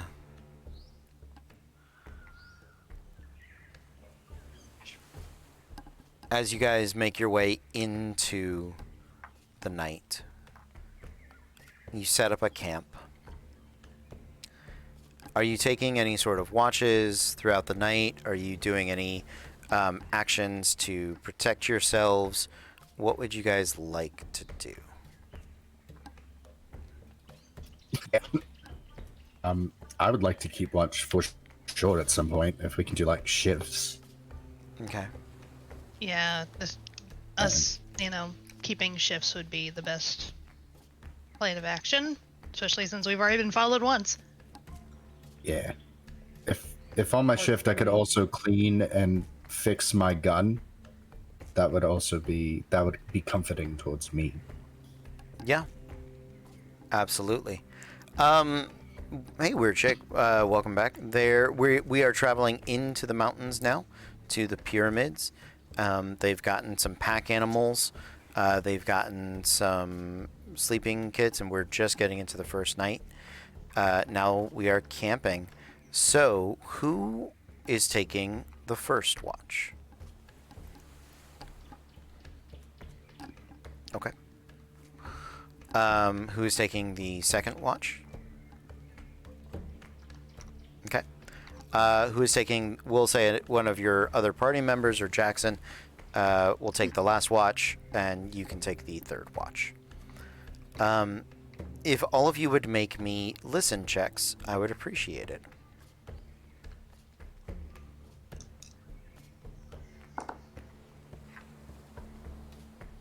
Oh.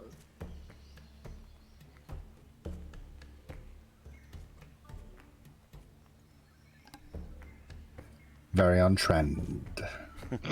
It's a good thing I had that extra dice, because I rolled a 76 and a 19. Oh, hell yeah. 19 is success or hard success for you? It is a success. Sounds good. Peggy? I only have 21. Oh, I failed. Okay, sounds good. It is late into the evening, Gina, close to like 3 a.m., 4 a.m., and you've been hearing what sounded like some form of animal kind of stalking about your fires, and you've been keeping your eyes peeled and your ears perked up.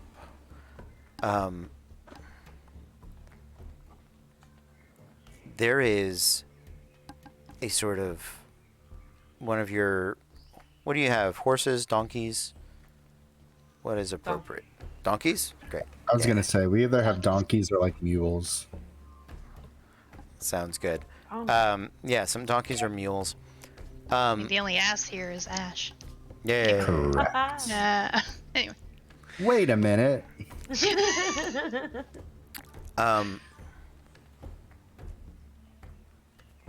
you hear it stalking ever closer to where you've tied up your mules, and you come looking over, just as this feral, unintelligent, barely garbed, sort of husk of a Karasiri is attempting to feed on your mule. What would you like to do? If it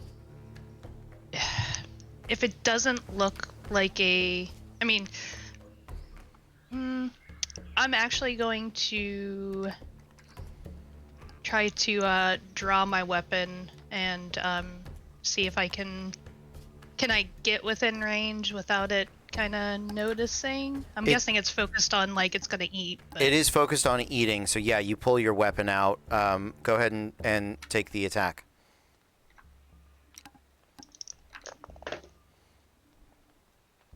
That is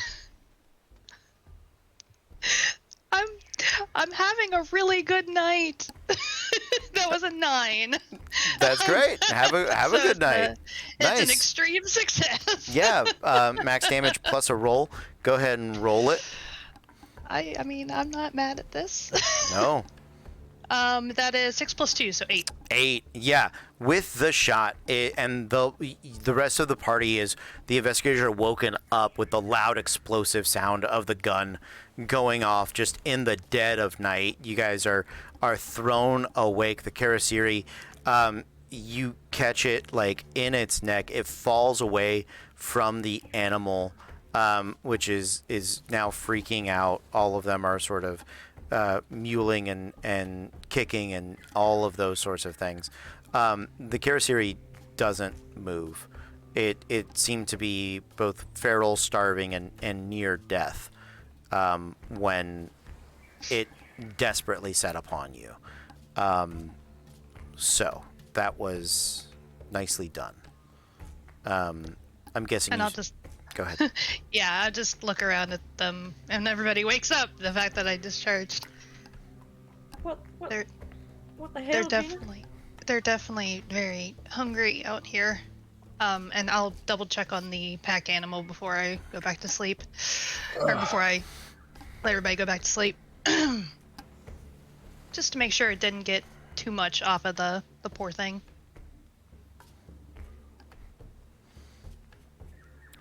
All right. And if it did, if it did, and it starts to look at me funny, and its mouth is even the littlest bit too big, I'm shooting it in the head. Sounds good.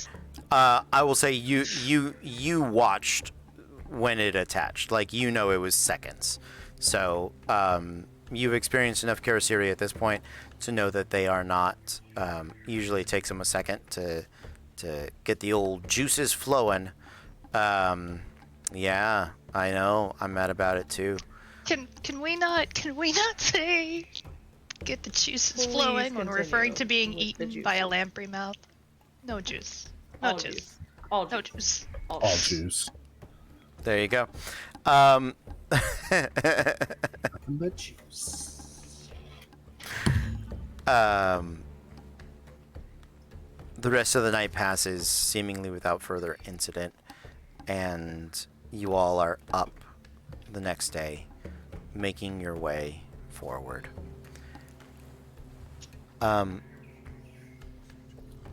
As you guys are going,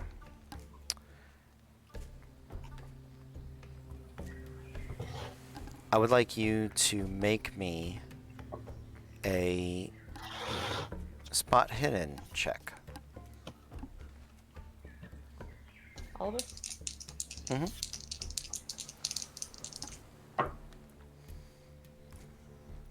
Doc, you I got failed. this one.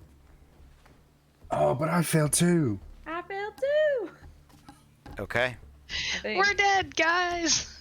Yeah, I failed, baby. Sounds good. As you are continuing to travel across the plains, in the mountains, we're not on plains at all.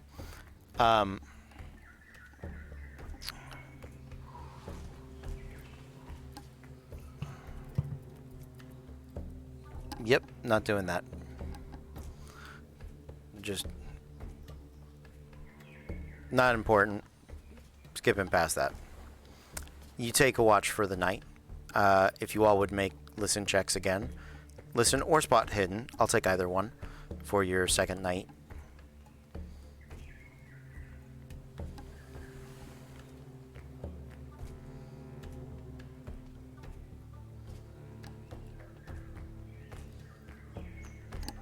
Okay. My dice are now going to jail. Mine decided to choose violence by 2 tonight. Well, now. I guess they're like, we know what we did our work. We're gonna relax now. Is that all right with you? We're just gonna chill. If it's My not dice are shooting, just giving me the finger the whole time. they don't care. You Nah. didn't get your dice out of the dice tap during break?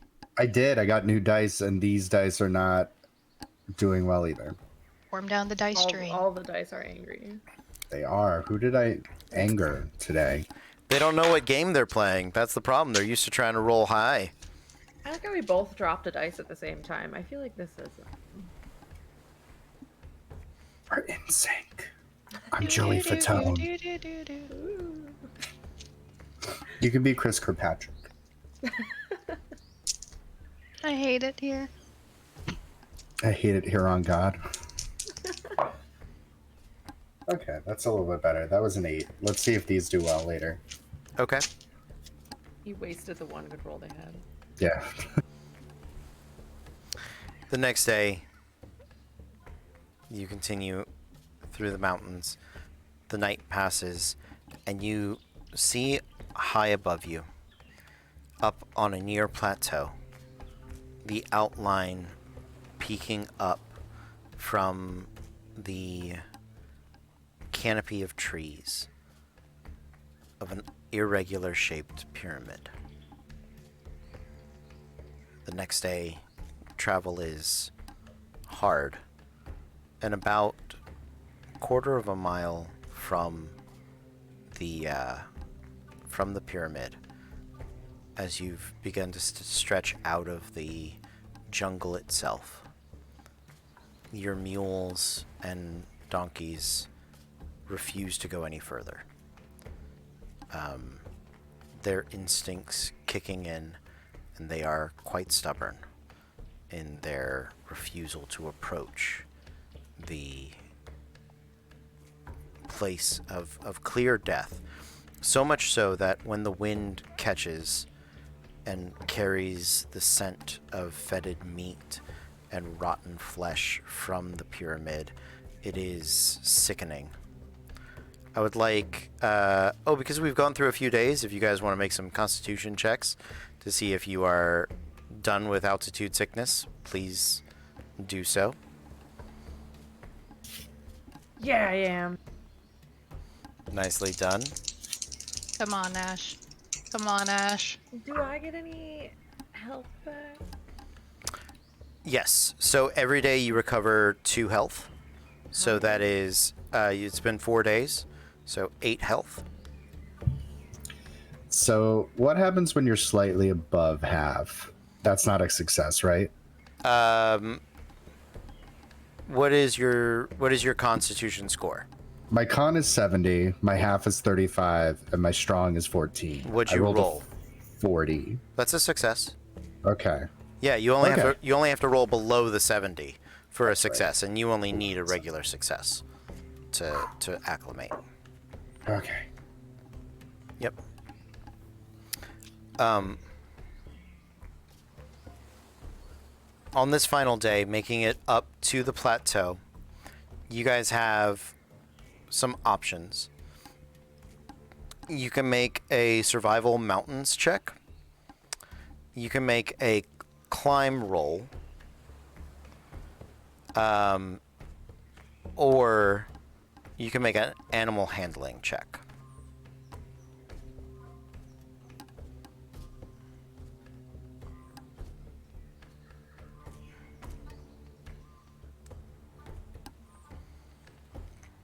Climb, animal handling, or what? Survival mountains.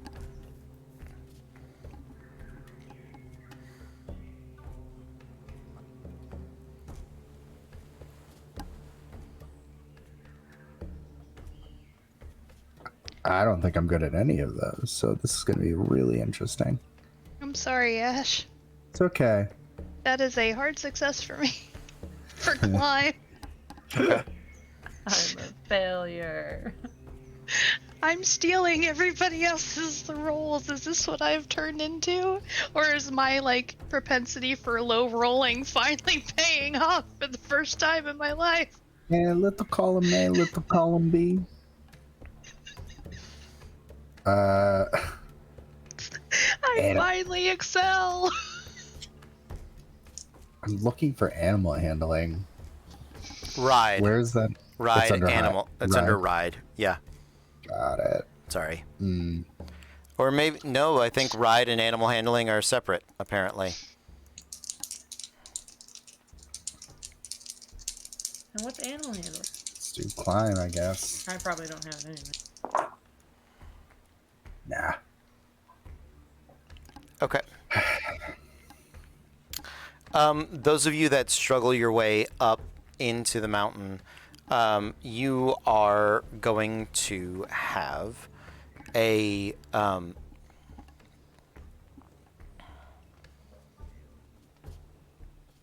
one of you made it, and I'm not going to penalize the others because I'm also not going to make us hang out until you roll a success. Let's just say it takes you an extra day. Okay. And at this distance, the night that you have this close to the pyramid, trying to make the climb and circumventing the different paths, as you sleep, when you sleep, there is a terrible dream that creeps into your mind, into your eyes. You dream of maggots, you dream of flies, you dream of bugs weaseling their way into your ears and nose. You awake with a bitter taste of rotten meat in your mouths. And even as you attempt to have breakfast the following day, it is unsettling. Nothing feels right in your stomach as it continues to turn. You're all going to lose 1 point of sanity from the terrible dream. And then you begin to make your way to the plateau, to the pyramid. For the past day, you haven't seen much in the way of animals. But ever since you woke up, you have seen, heard, constantly sort of swatting away at these flies. These large, fat sort of flies. If you guys would like to make a natural world check to identify them, you may.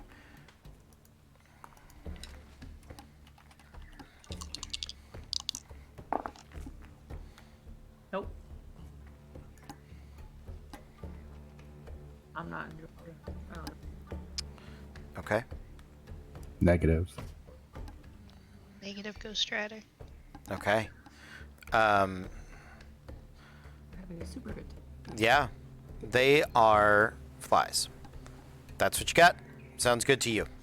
What type of fly? Doesn't really matter. They're big. They're gross. And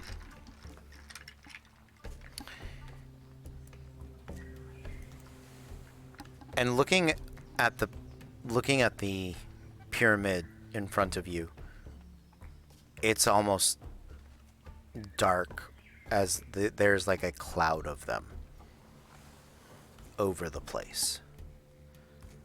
and you begin to make your way up to the pyramid. And the ruins of this pyramid are again inundated with that smell of rotten meat. The winding path leads to a high wall that surrounds the entirety of this ruin. You can see the pyramid is sort of in the northeast corner from there. You're coming in from the west.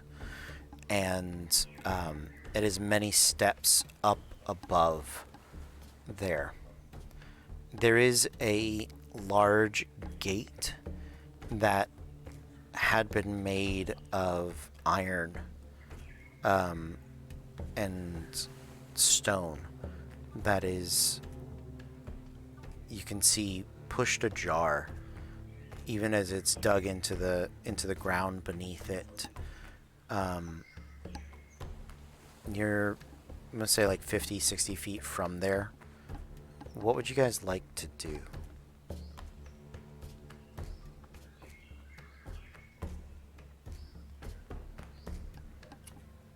I mean, I feel like we have to be cautious with this one, yeah? I feel like something's gonna come out and grab us at any moment. This all doesn't make sense. None of it makes sense. What you mean? Just none of this makes any sense. As a GM, this is me checking. Does it make sense to the player? Yeah. Oh yeah. Great. Okay. Okay. Yeah, Great. no, Okay. it makes Cool. No, you Um, please have your character moment and talk and develop and roleplay. I want you to do those things. My panic as a GM went, did I say something wrong? No, what did no. what did I do? No. Oh my lord. So great. Okay. Please continue. You're good. It's basically just the fact that Gina went into this totally like not believing any of this. Yeah. No, None of this stuff. Had never seen any of this stuff before. But now she's seen lamprey mouths and, kind of got okay with them feeding on things randomly, and now weird dreams and waking up like she, gnawed on a, on the shoulder of a zombie or something. Like she's not quite happy with this shit. Yeah. Ain't nothing made sense since I stepped foot here. So I feel you on that. I mean, at least like things like ghosts and, spirits I understand, but not any of this stuff. You understand ghosts? It's what I went to school for.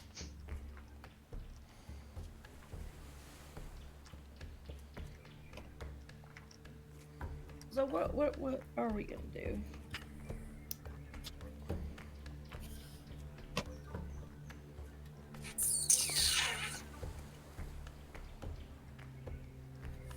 This is a great question. What do you think, I'd- Jackson?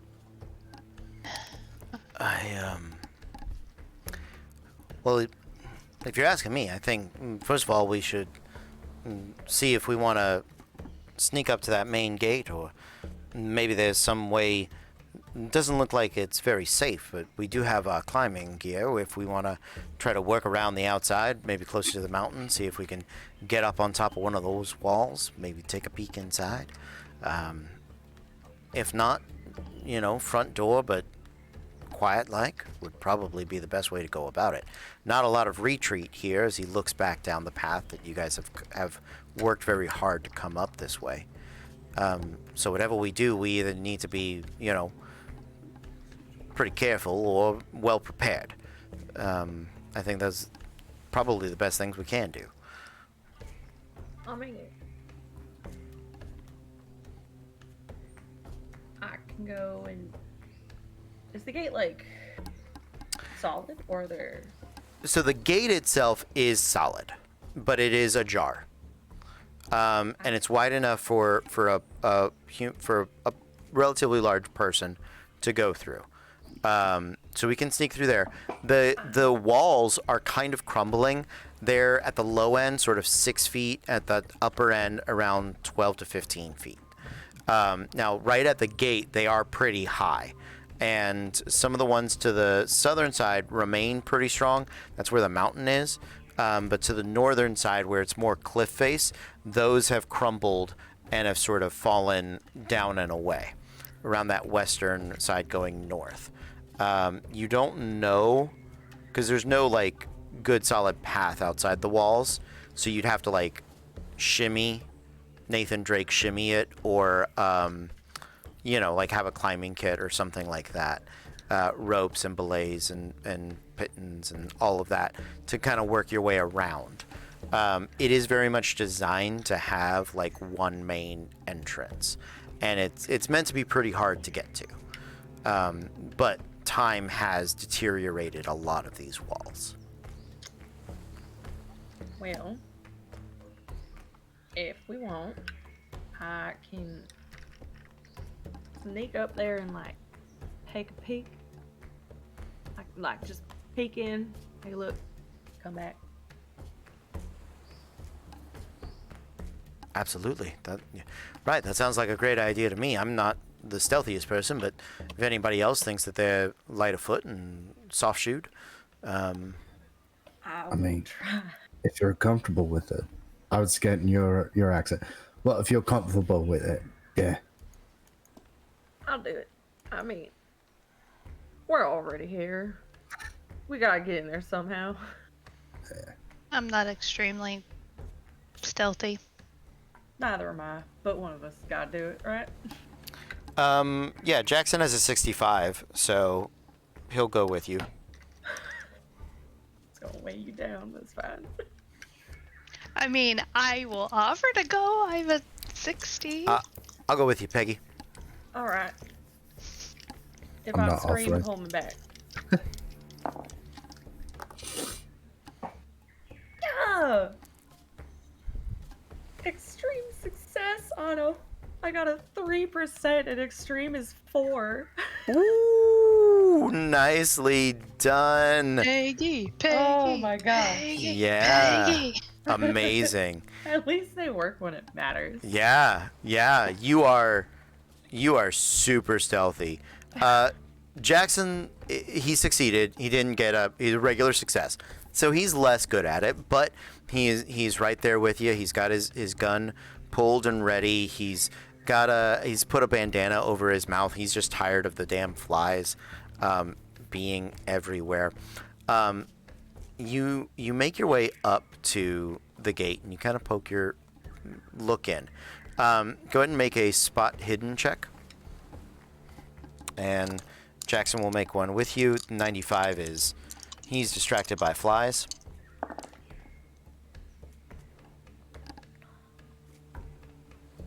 I bubbled. You're distracted by flies too. So you don't get like a full lay of the land. You're not blind though. There are two men that are out in the open.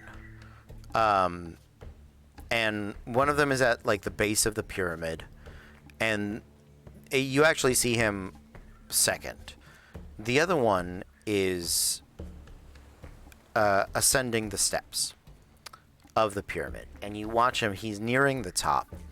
He has sort of this big, fluffy, frilly shirt, white cotton, that's sort of stained yellowish, maybe with the like little splotches of pink and red and brown. But he looks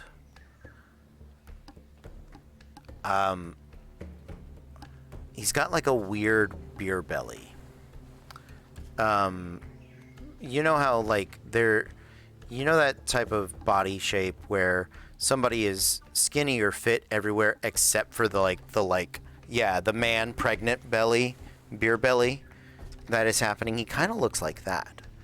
And you watch as he's kind of waddling, and like the steps are very narrow, I don't know if you've seen pictures of like South American pyramids, but they're very uncomfortable to climb. It's almost like a real 'Cause vertical. they're like real tall. They're real tall. And real small. Yeah, exactly. So it's a little more of like almost more like a ladder in some places. So he's kind of struggling up there. It's got a little bit of like a bestial nature to it, and he gets to the top, and there as he steps on the top, the flies sort of burst up in this cloud away from there's like a crack in the top of the pyramid, and you can see it lingers a little bit towards you, just a bit, so you can kind of make out what he is doing.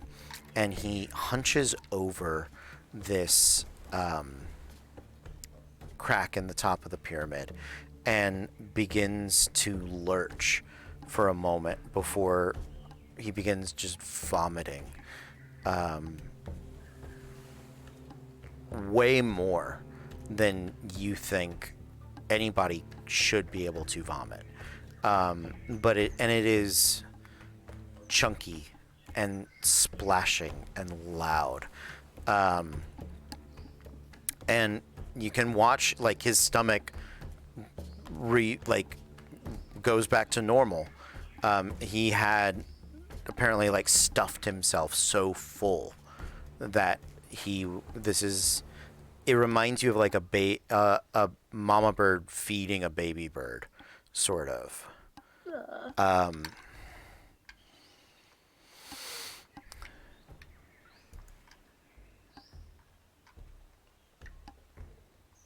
It goes on for longer than you would care for. Those of you that are outside the wall, make me spot hidden checks as well.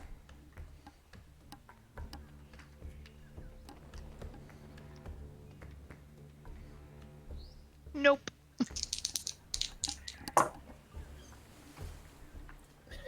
Let the good times roll. No. So you don't see it, but you hear it, because you don't vomit that much or that hard without being. That's not a. That's a. Right. Oh, he's Ralphin. Yeah. So but it epic. sounds like just this wet roar, that is coming from inside, and. I used to use multicolor like yawn, but wet roar is a lot better. That's my next band name. Wet roar. Wet Roar. Nice. I like it. Oh, I hate all of this.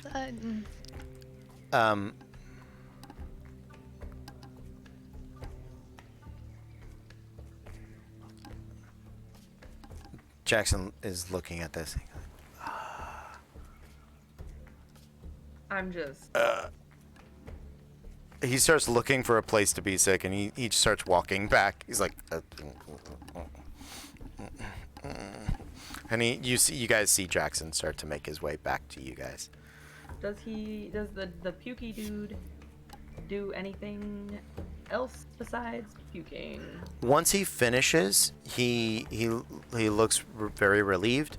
You can see when he stands up. This is the lamprey man. This is a Karasiri. His mouth is returning to normal. Yeah. Okay. I'm gonna go back to the group.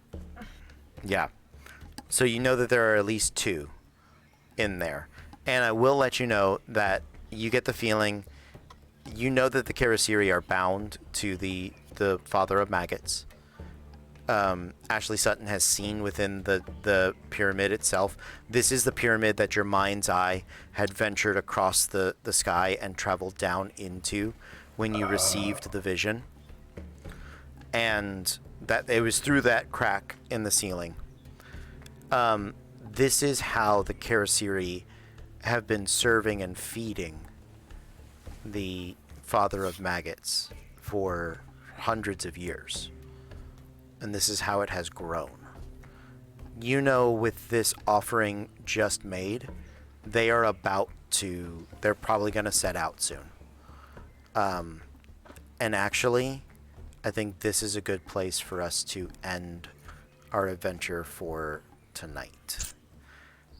Next week, I am going to try to get everybody from the party here, because this next week should be the end of the Peru chapter. You guys have made it to the pyramid. You know that there are some Kirasiri between you and there. You know what you need to do when you get there, which is replace the golden ward. And there might be like a little trap or puzzle along the way, but we're right there, where it is very much towards the end.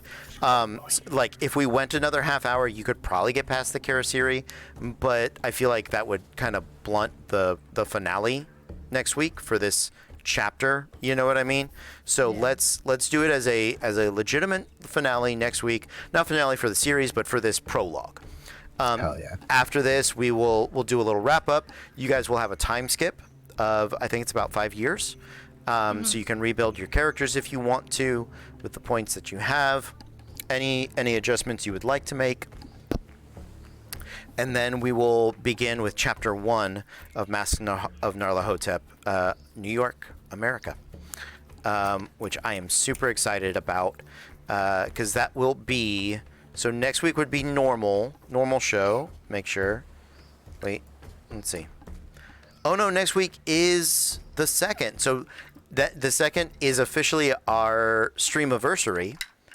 So I think doing a big show of masks on the streamiversary, because that is Saturday, the week after, which is the Monday the 4th through Friday the 8th, 9th for this show. That is our like streamiversary week. The 2nd is our actual streamiversary, so you guys will kind of kick off that celebration.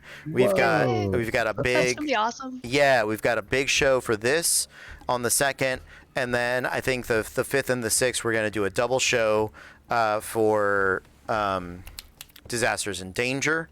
And then we'll hopefully have a big Vampire the Masquerade show on the 8th. So very, very exciting stuff coming up that first week of April, starting on the 2nd. So I'm really excited. I hope you guys are too. It's gonna be amazing. Yeah.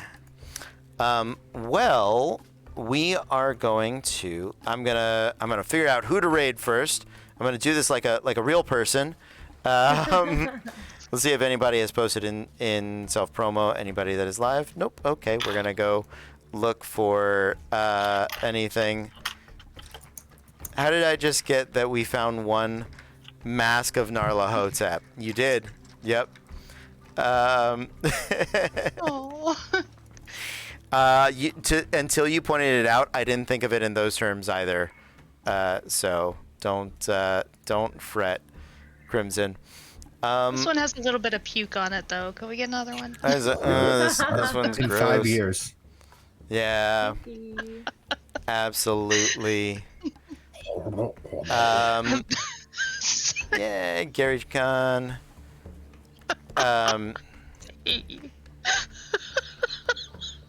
There is, let's see, finding out who... Sound like a weak garbage disposal. All right, Blackwater D&D. They look like a cool group. They're doing 3 Titans down, 2 to go. Blackwater D&D live. I like it. Let's they're might be coming to the end of their thing, but let's give it a shot. We're gonna set you guys up on a raid. Thank you so much for hanging out with us, and thank you for enjoying Massive Nyarlahotep. We're gonna see you guys next time, but until then, be cool.